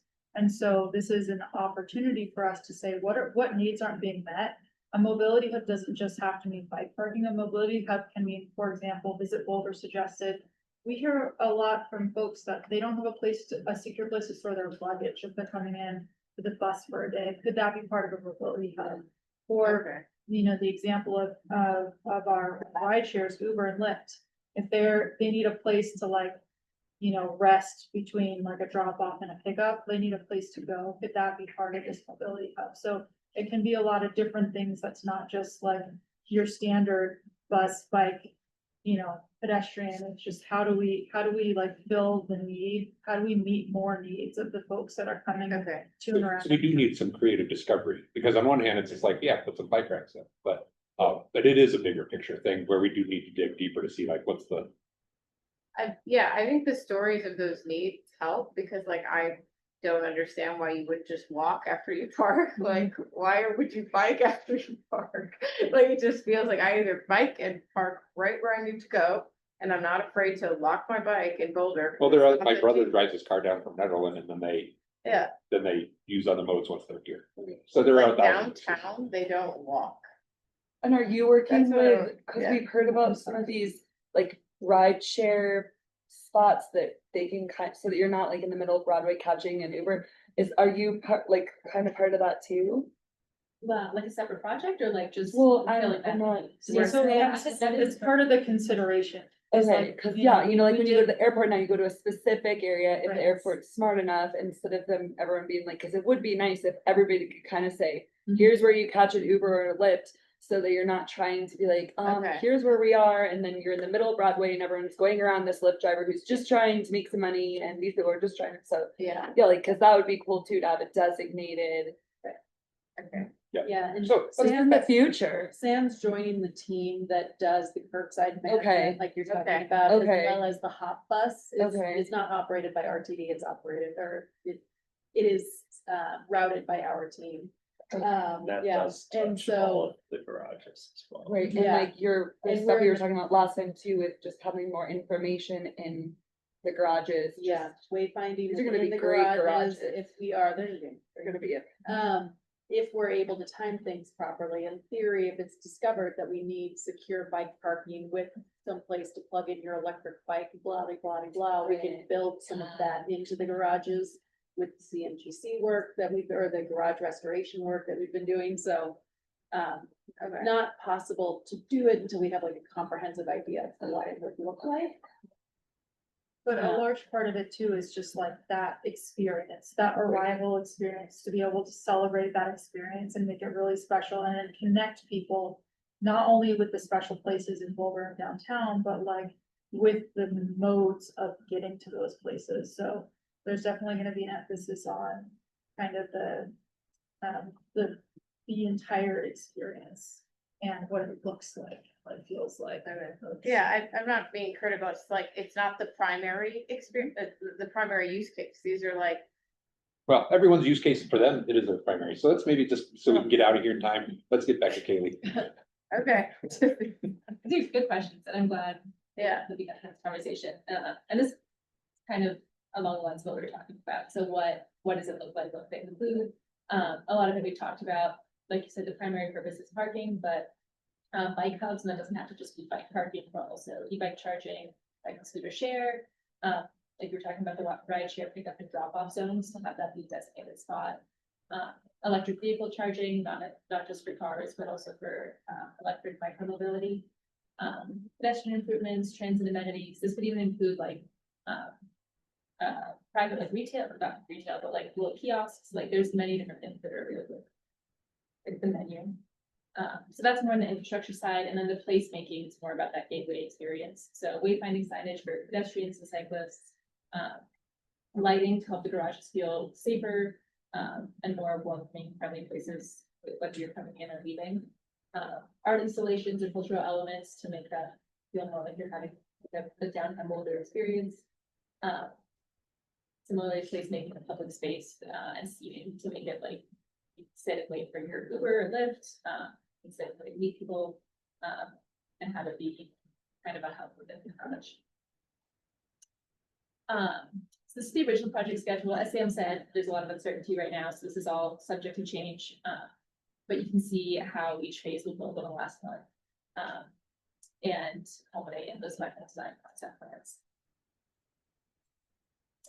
And that's the rest of the introduction. I did want to have some discussion questions, because I know we've had some already. But we could just like have a discussion about what you see as the most accessibility challenges downtown today, and especially around the garages. Things we should be keeping in mind. I know there's already work being done on this, but like, if you've never been to Boulder before and just, orienting yourself with where you are downtown, where you left your stuff as you're going out to experience the town. And I know that there's being work done with art installations, things like that. And I guess as we're moving forward with this and incorporating all those projects with other ways to differentiate this layered brick building and this layered brick building here. Making sure people know where they are or where they left their things. Also, you know, we've always been fighting getting people to use the garages in the first place, because it's on the street. Yeah, I think that people actively avoid parking in the garage. But once they've circled like 3 times, they're like, oh crap, I gotta park in the garage now. I don't mean that, it's just because like, sometimes it's less convenient, or sometimes it could be dirty, so it's a little bit more of the basic stuff that we've been trying to overcome. And like, so I think design, like the space, how it looks, how clean it is, and the map of Boulder, and just like helping people to find where they're at and to find where, like, to actually park there and to know where to go. I think that's the biggest need from what just getting people to use it in the first place and to have a good experience there, like whatever supports that. That's been a consistent thing we've been working on the past 5 years. Yeah. It's interesting when you talk about other things like kiosk or something like that too. You know, we have kind of one bathroom downtown. And it'd be really messy and just making it grosser in more places, but that is an issue. Yeah, maybe when you pay to park or something, like you get a code or something, then you could use the bathroom, because you're like eliminates people that are just up to no good in the garage. Yeah.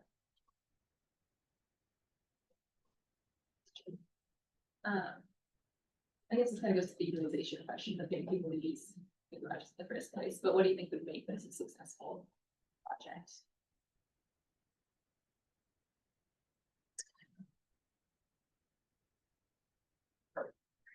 I mean, I never understood, I'm a garage person, because you can never get a parking ticket.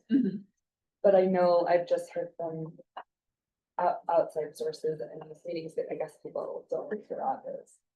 I don't like them. like- I was afraid to like. I don't know. Claustrophobic. I worry about I don't hail, know. I worry about snow, I worry about, it just seems like in the summer, it's much cooler, in the winter, it's a little bit warmer, and you don't have to worry about like cleaning your windshield off, so I'm not very, I like garage. Well, maybe maybe those are things that, It's easier, there's only like 3 main garages, it's easy for me to remember which one, where is the streets, like. It's like, did I go left? Did I go right?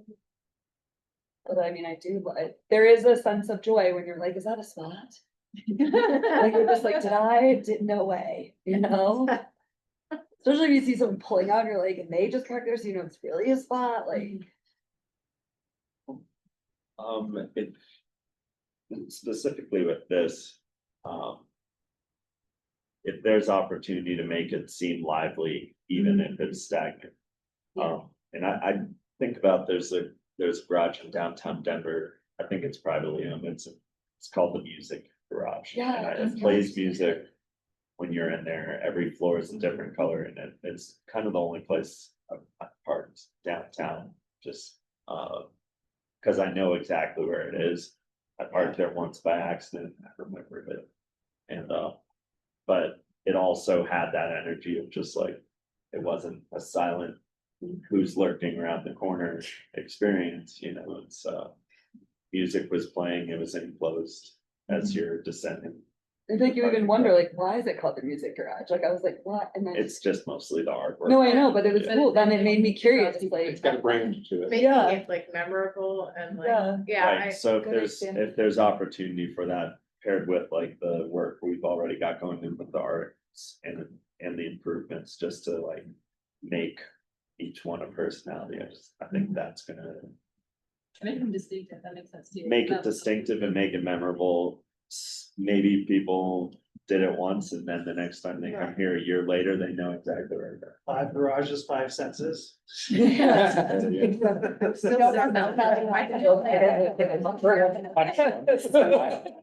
like it's, I feel like it's a pretty easy. Hopefully not too expensive thing to be able to like incorporate speakers, just so that there's some ambiance into the place rather than a silent dark. silent, Garage. yeah, I think like. Maybe I'm speaking for myself, but I believe everyone's favorite garage is Spruce. Garage, cause it's like, actually, it's a really pretty building, it's open air, like it's not, there's no one lurking, there's no questionable. Yeah, so like, how do you make the space more dynamic? And then they have this like joy moment. Maybe joy is a strong word, where they're like, oh wow, this is here too, that's awesome, like, I've never seen a garage with this here before. So like you, like some spark of design, but also of novelty. woodland That's really animals. also cheap, because I That think is it. the business case for this project to me is question mark, like you were saying, like, how do we creatively fund it, but like, are there affordable ways to create novelty? Yeah, versus expensive ways. There are plenty of expensive ways to create them. When I think of mobility hub, you know, we're talking a lot about cars, the human experience walking, but then I don't want my bike always necessarily going out where the cars are too. And a lot, you know, so I kind of almost want like, here's where the bikes go in here. They have this, their own special entrance. The line scooters get thrown in the garbage over here. But so like, you're not like always fighting like a pedestrian fighting around a bike, fighting around a car. So they're kind of, The separation. it prioritizes human walking, not the car. But then like, there's segregation to the parts. We've also done a lot of work with art on the buildings, and so how people know like. This one's the Uber one, this one's the bike one, this one, because they might not all be the bike one, this one might be the bike one, that might be the other one, one might specialize in Yeah.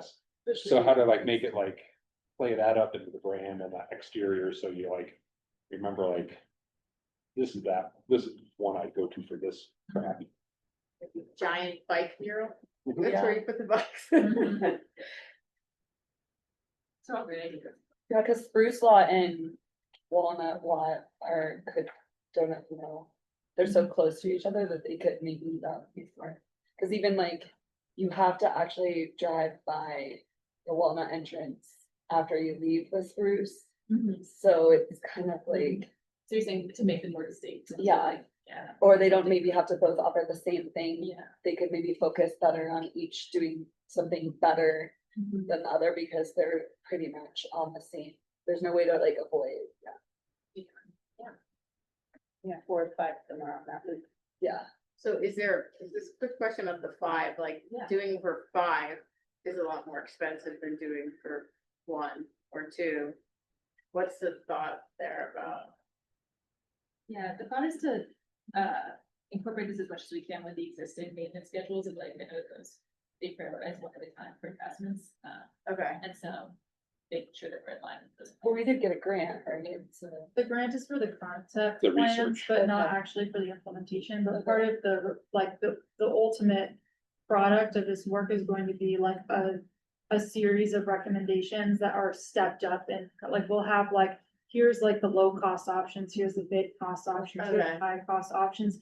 And it'll also like, each garage is gonna have its own individual treatment, because like you said, it doesn't make sense to have the same thing copied and pasted in every garage. Every garage has its own strengths that we can address, which means like a different approach to each one.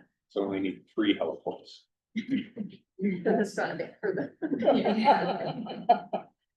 celebrity health course. The Harrier Uh, Jet. The hug and go line for the rest of us. Yeah. So community input. Yeah, community. I think CD knows that better than us. I don't know. Yeah. We're the ones that. Yeah.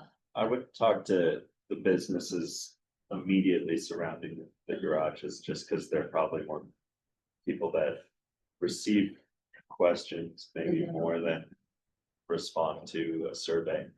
Yeah. I know at our bar, we just have general questions about like where to park or like, you know, how to park or where's a cheap place to park or safe place to park or whatever, you know. So I think just that might be step one, is start with businesses that either are part of the parking garage itself or surrounding it immediately, and focus on those like subsections of the area rather than the downtown at large. Yeah. that's pretty much. I also, this is when,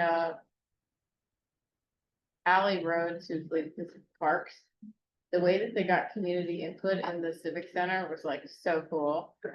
Like they built, Oh, the playground? yeah, I mean, it was like one of my favorite events that the city's put on. Like there's so many kids around, they had like an ice cream truck, so kids were like obsessed with it, like it was just a really, they built that whole playground, like there was something really cool about the pop-up and getting, and then the way that we gave input on these like mock-ups, and you had, you know, you participated, you got some ice cream, like, and the kids did it, like, it was just a really awesome event.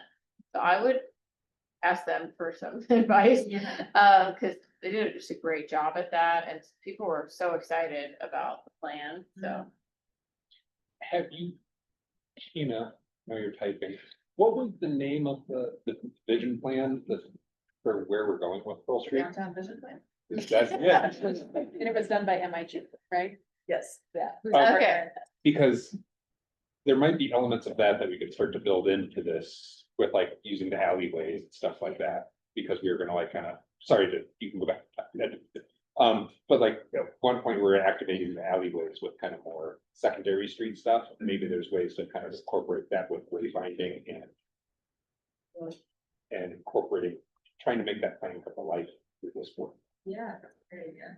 So one of them are right next to the alley. Yeah. Yeah. And And maybe we can make those more thoroughfares for the bikes and get them off the other things and stuff. I don't know, I'd be careful about that. There's a whole lot of deliveries that happen in those alleys. Brainstorming 15, there's no. I know, I'm sorry, except for that one, it's fine. I'm kidding, you're right, it is a good idea. You just say, thanks for your safety. I have to run and get my kid out. Okay. From school, but it was good to see. Thank you. Send us just any questions, any great questions that you all have, and then we'll just after this quickly talk about next steps. I think we had a lot of questions. Yeah. All right, We release. Okay, so next steps, we're gonna have the utilization analysis ready by next month. And then pending, finalizing the schedule, we'll roll into community engagement, and then we'll come back, talk to you all again next year, with some ideas. It's really interesting. I could see from the beginning, we're like, what? And now we're like, oh, this is exciting. Yeah. So thank you. Thank you. Just, I'm just parking. All right, letter to council. yes, so we got your feedback from the Commission Summit. We put a revised draft in the packet. Now is your time to make any tweaks and hopefully vote on a final letter that we can submit to council. It's on, say, page 72 of the PDF. And Ellie, are you able to get it up? Melissa, thank you.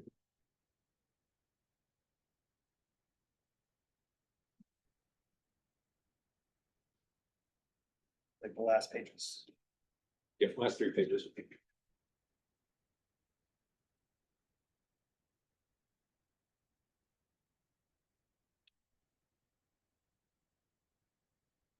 See people reading.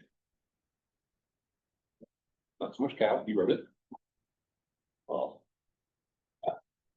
So.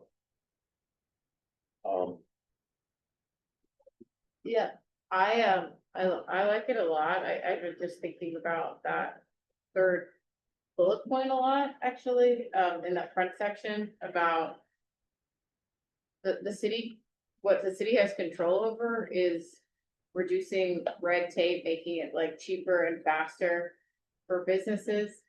And, they don't have money, so we can't really, I think like giving incentives isn't as much of a thing versus like, let's just make it easier and make the process more simpler. So I kind of want to double down on that, like fees and all that type of stuff. That's what we have control over versus additional incentives, you know, like.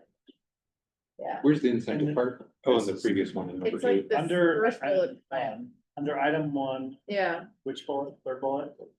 the first bullet has provide incentives for local businesses, first bullet, and I'm like, well. Okay, if that's just a throwaway, but in the scenario where we don't have a lot of money. City doesn't have money, right? I think I like bullet point 3. Which is, I think, really what the city can control, is just making things faster and having less fees. But that could be the incentive, right? Doesn't have I to be wouldn't financial. really Does it have to call be a that. monetary incentive I wouldn't in number call that 1 an though? incentive, but You just want to put one explore fast track permitting first? I think I would, I mean, I. Like making it cheaper and faster for businesses Yeah, to like get started and to operate, especially small, but and what the city can control, I feel like that's the highest. They're gonna focus somewhere, it should be on that.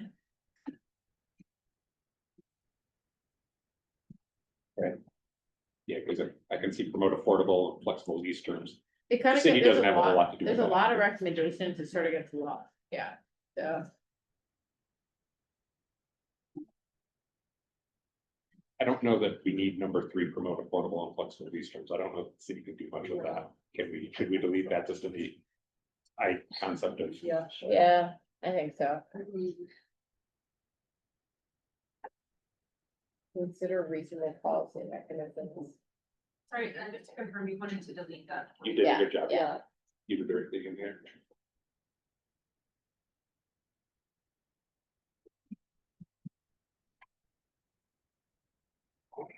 I don't know anything about that state, like, you're.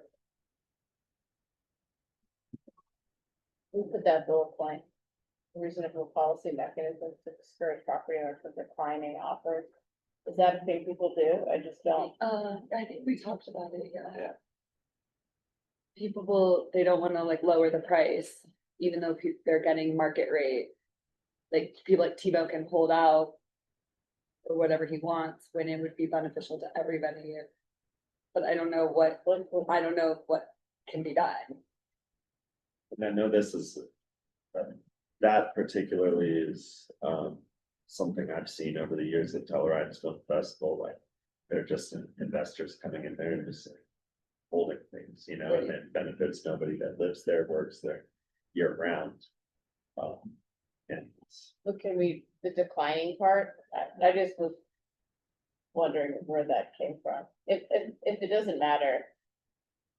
Well, I mean, I guess Tebow gets a lot of bennies. From everything he does, so maybe if he's the one that's making sure everything remains vacant, maybe he shouldn't get as many benefits. I don't know. This one all came from me, and so I just want to let y'all talk before I, Okay. I don't get many offers on my property. So I don't want to be paid, at one point it said like being penalized for having vacant space. Well, I don't have people who wanted it, so I didn't want to penalize people who. There is just like too much vacant space and there's too many options and I don't want a vacant space penalty. But if you're being engaged, like, as long as it's kind of going with what you two were saying with investors and people who hold out for like just a little bit more because it's a 5-year lease, and so if they wait one more year, maybe they're gonna get a better bid for like, that's where I'm trying to like, if you get a plausible thing, go for it. Now, what can the city do about that? Probably very little. Yeah. But I just don't want a vacant property tax, but. Cause at a certain point, there's just, and that's the working from home issue, so. Yeah, I just, So that's kind of how I tweaked it. That's why I tweaked it the way it used to be different, and I tweaked it to this. I guess like, that's a negative policy, like, let's penalize developers or the owners, like, there aren't that many of the owners of the properties in Boulder. Versus let's collaborate with them to like recruit businesses and do other things to fill the space. It's just like a negative framing, and I don't know, I've talked to some developers and I just feel like. It's not gonna go over well, so. If that's really what. How do you want to change it, I guess? I would get rid of it. Frankly. I like the Sundance thing. I think that's a specific actionable thing. But the rest of it is like, seems like progressive policy. That's fine by me. Okay.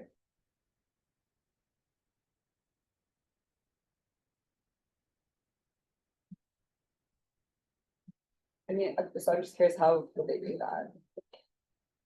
Yeah, that's not for us to figure. These are just things we want them to keep in Think mind about. too. Yeah. To be aware of area. And the more that they're hearing some of these things, maybe not just from citizens at large, but from commissions as well.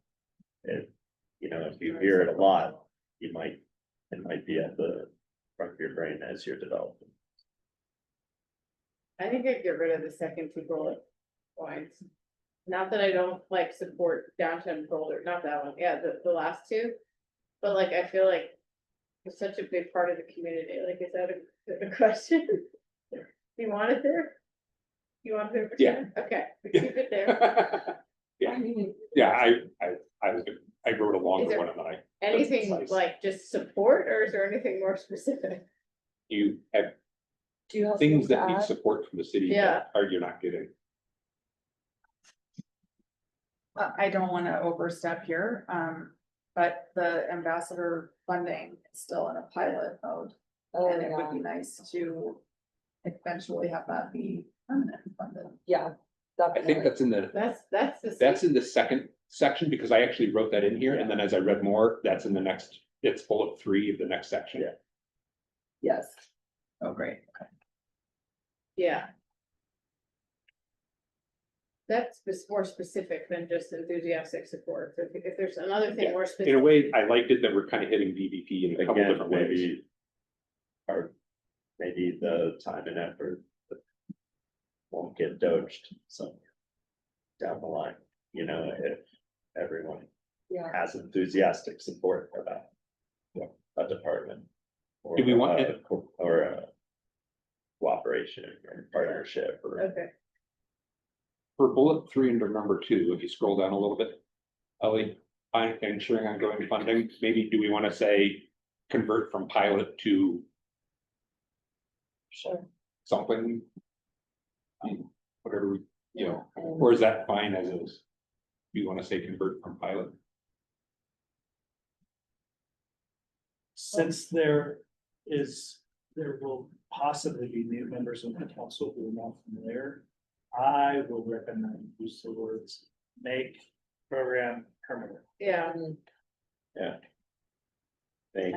Yeah. maybe decouple it from. It's really making important. improvements Make to the public downtown ambassadors facilities. permanent, period. yeah, make ambassador program permanent. And then ensure, like, funding for things like lighting, like, where, That's separate. that's separate. You want that as a separate bullet point? The ambassador program is not currently funding for maintenance and lighting. They are That's separate things. That's Okay, so separate put that things. as a separate. The next bullet point, fund, make funding for downtown investments. but make permanent. Demand. Make downtown ambassador. Funding permanent. Funding permanent.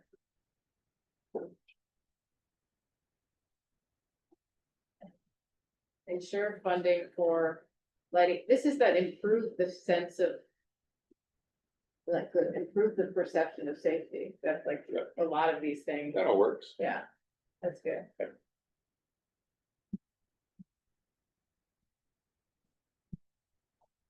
Wait, can we say make the funding for downtown ambassadors? Yeah, make the, Isn't, on the third bullet, yeah. delete, make the funding, add the word funding before downtown. And then delete, Oh, yeah. make the funding. Make the, yeah. Really have drive home the funding, behind. Okay.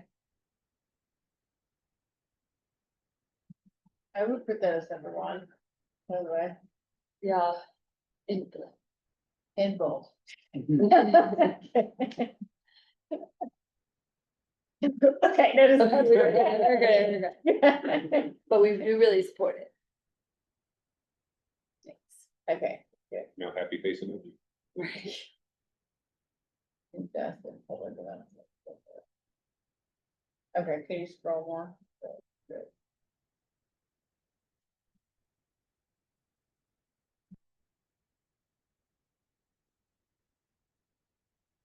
The third bullet point under number 3, galvanize. Is there, what do we mean by that? Can we be more specific?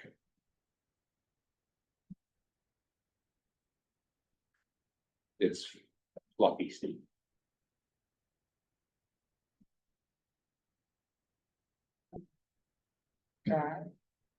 You know, who did someone? I don't know, I don't mind that. This is, that was left in from the blending of our lofty thoughts. I guess that these like. The first bullet point. Feels. Like, are we trying to make it easier for events, or are we trying to actually create more? Like guardrails, there's like a kind of tension between that a little bit. Like, the last bullet point is like, let's make it easier, but then let's. Make sure that we don't do it the wrong way, that's kind of how I'm. Reading it, Between the first and last bullet point? yeah, Well, there might be different things.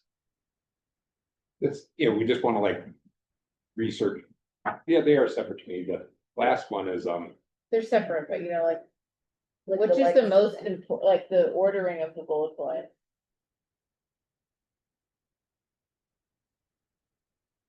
I want like piss more though. I feel like that the first one, a second bullet point seems like the most important thing for us. Oh, I see, like having two different things about Sundance, you're talking. Yeah, well, I guess like the storyline of this second 2 and one. 4 feel like they're kind of, they could be merged. yeah, And I think this is our most, that we're most interested in, like, it having a positive impact without unintended consequences. Right, maybe we just need to add to this, that one that Kelly's got highlighted, like I like the In- strong foundation. part. including post-event recaps. Yeah. Or something like that. Or we just get rid of the 4th bullet point. It's really about, yeah, I think we get rid of the fourth one. Okay. that's fine. I think it's kind of encapsulated in the. Yeah, it is. Okay,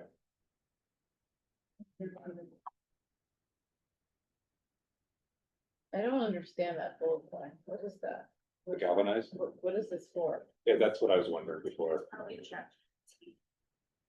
Sounds like ChatGPT. Yeah, Well, I think it's asking the public what they think about. Like the civic center and these new garage things that. Right, note that it's under, so item 3, invest in public events and culture. So this relates to Sundance Film Festival, the Pearl Straits 50th anniversary. So this is suggesting that there is community involvement in planning, promotion of those. Okay, of those Yeah, things. they get Okay. in it. Oh, got it. Speaking of 50th, do we want, and we are the DMC, do we want to have something that we don't talk to the 50th?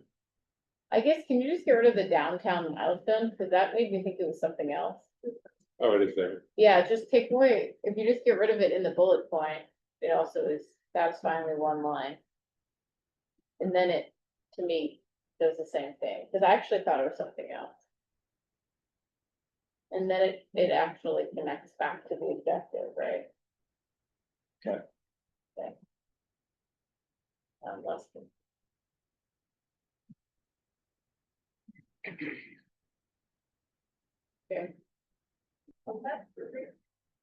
Yeah, that's good.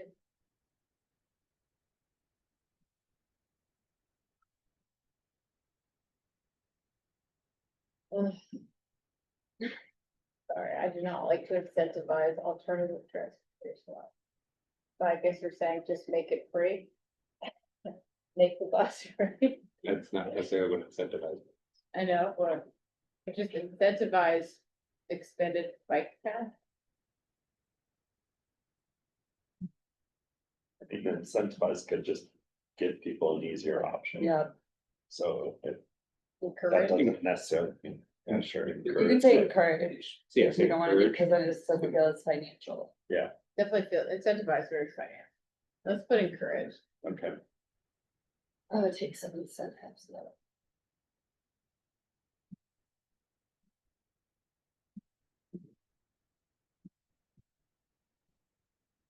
I.e. oh. I love that it's a crazy idea, but I love that people kind of love it. What happened to the trolley? Yeah. Put the funding for until. It's in the meeting minutes and then it got sent over to. Visit policies Where's and Matt? visit seamless. Is it sent over to? Good conference, like, yes. Yeah, they got Did sent. they laugh? Are there specific policies that we're referring to that inhibit seamless movement? What does that mean? The first part of that's weird. We need to Yeah. encourage, again, encourage seamless movement. Yeah. Invest in? I mean, are we wanting money spent there? Yeah. Right? Yeah, that's, I like Yeah. that. Okay.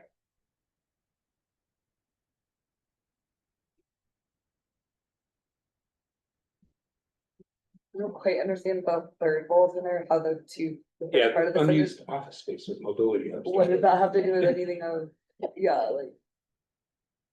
Are you gonna park upstairs? I don't know, but I mean, like the Spruce Garage has spaces Okay. attached to it. Okay. But I think what we're really trying to say here is we've got unused office space and the transportation mobility hub has nothing to do with it. That's fair. Yeah. Explore long-term solutions for underused office space. Wait, what is that section about though? Isn't that transportation? Yeah, transportation, connectivity and Yeah, access. but, yeah, I'm not sure. Unless we're trying to say That more feels people like would a non come. sequitur, though, the office space. Can you just get rid of the bullet point? Well, do we want to keep something about like helping, well, we already did with the policies for in the other one. Did we?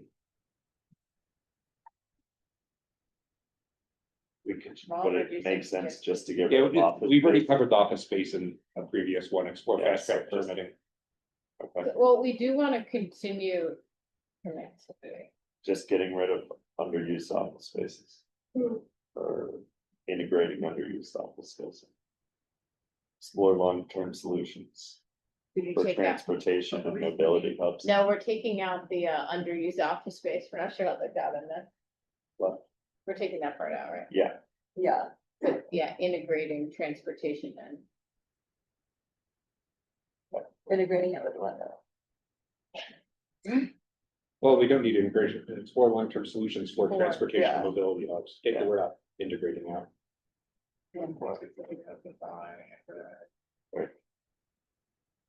Okay. Next. This one, I didn't think the clear growth targets didn't touch, this is not what DOC is about, right? I didn't know that we needed this one. I cannot get the sense of it, but I don't think it's under our, I would get rid of Jurisdiction. it and get it onto 2 pages instead of 3. What? I like it. I could go to a size of 10 format. Yeah, we gotta get it on 2 pages. Yeah, we can delete that. Yes. There, look at done. There you that. go. Where are you gonna sign? Yeah, You right? can't get up to 1 page, yeah. We definitely get to. All right, Okay, so do I hear a motion to accept this? okay, the DDA is just in the top section, by the way, that's not even in the, Yeah, does it need its own, I just noticed that. is it It's not even under embedded in anything. downtown economic vitality? I mean, it You has to consider go, it that? It's not mental health, It would go in section 1. yeah. yeah.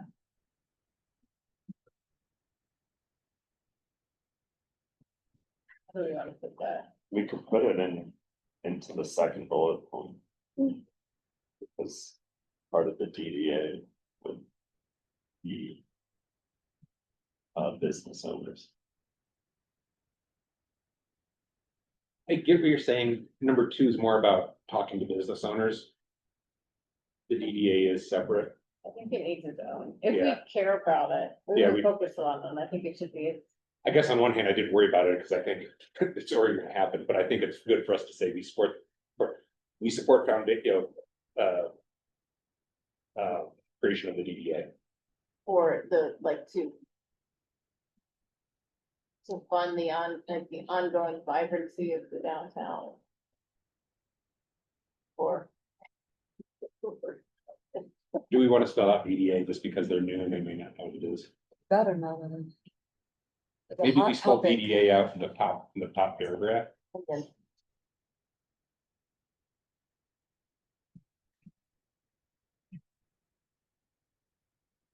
Uh-oh.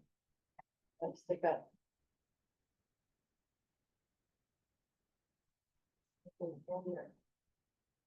trying to get that onto 1 line there, so. No. Hold on, go to the top, we'll cut it down, we can do this. Cut down that, yeah. Here. The DMC is enthusiastic about and are in full partnership. And you can get rid of, Do we, and, yeah, do we have to say that it's gonna be in 1 year time frame? Do we have to say that? Let's just get rid of that. That's, And so reasons of. I was just trying to cut a line, so if we already did that.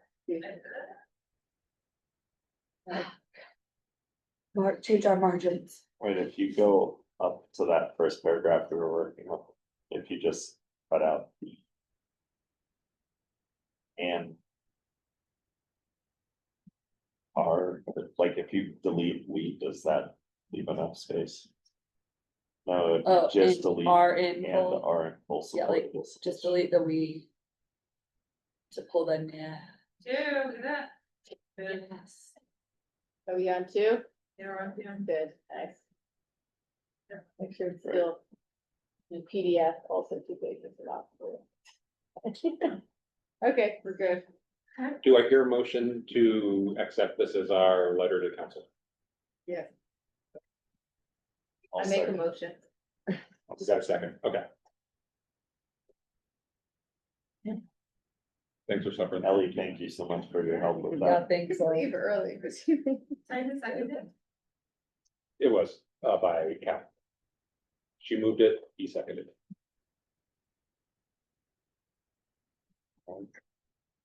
Do I hear a motion to adjourn? Oh, I'm gonna skip the public art for Sundance. Our next meeting is the 13th, January.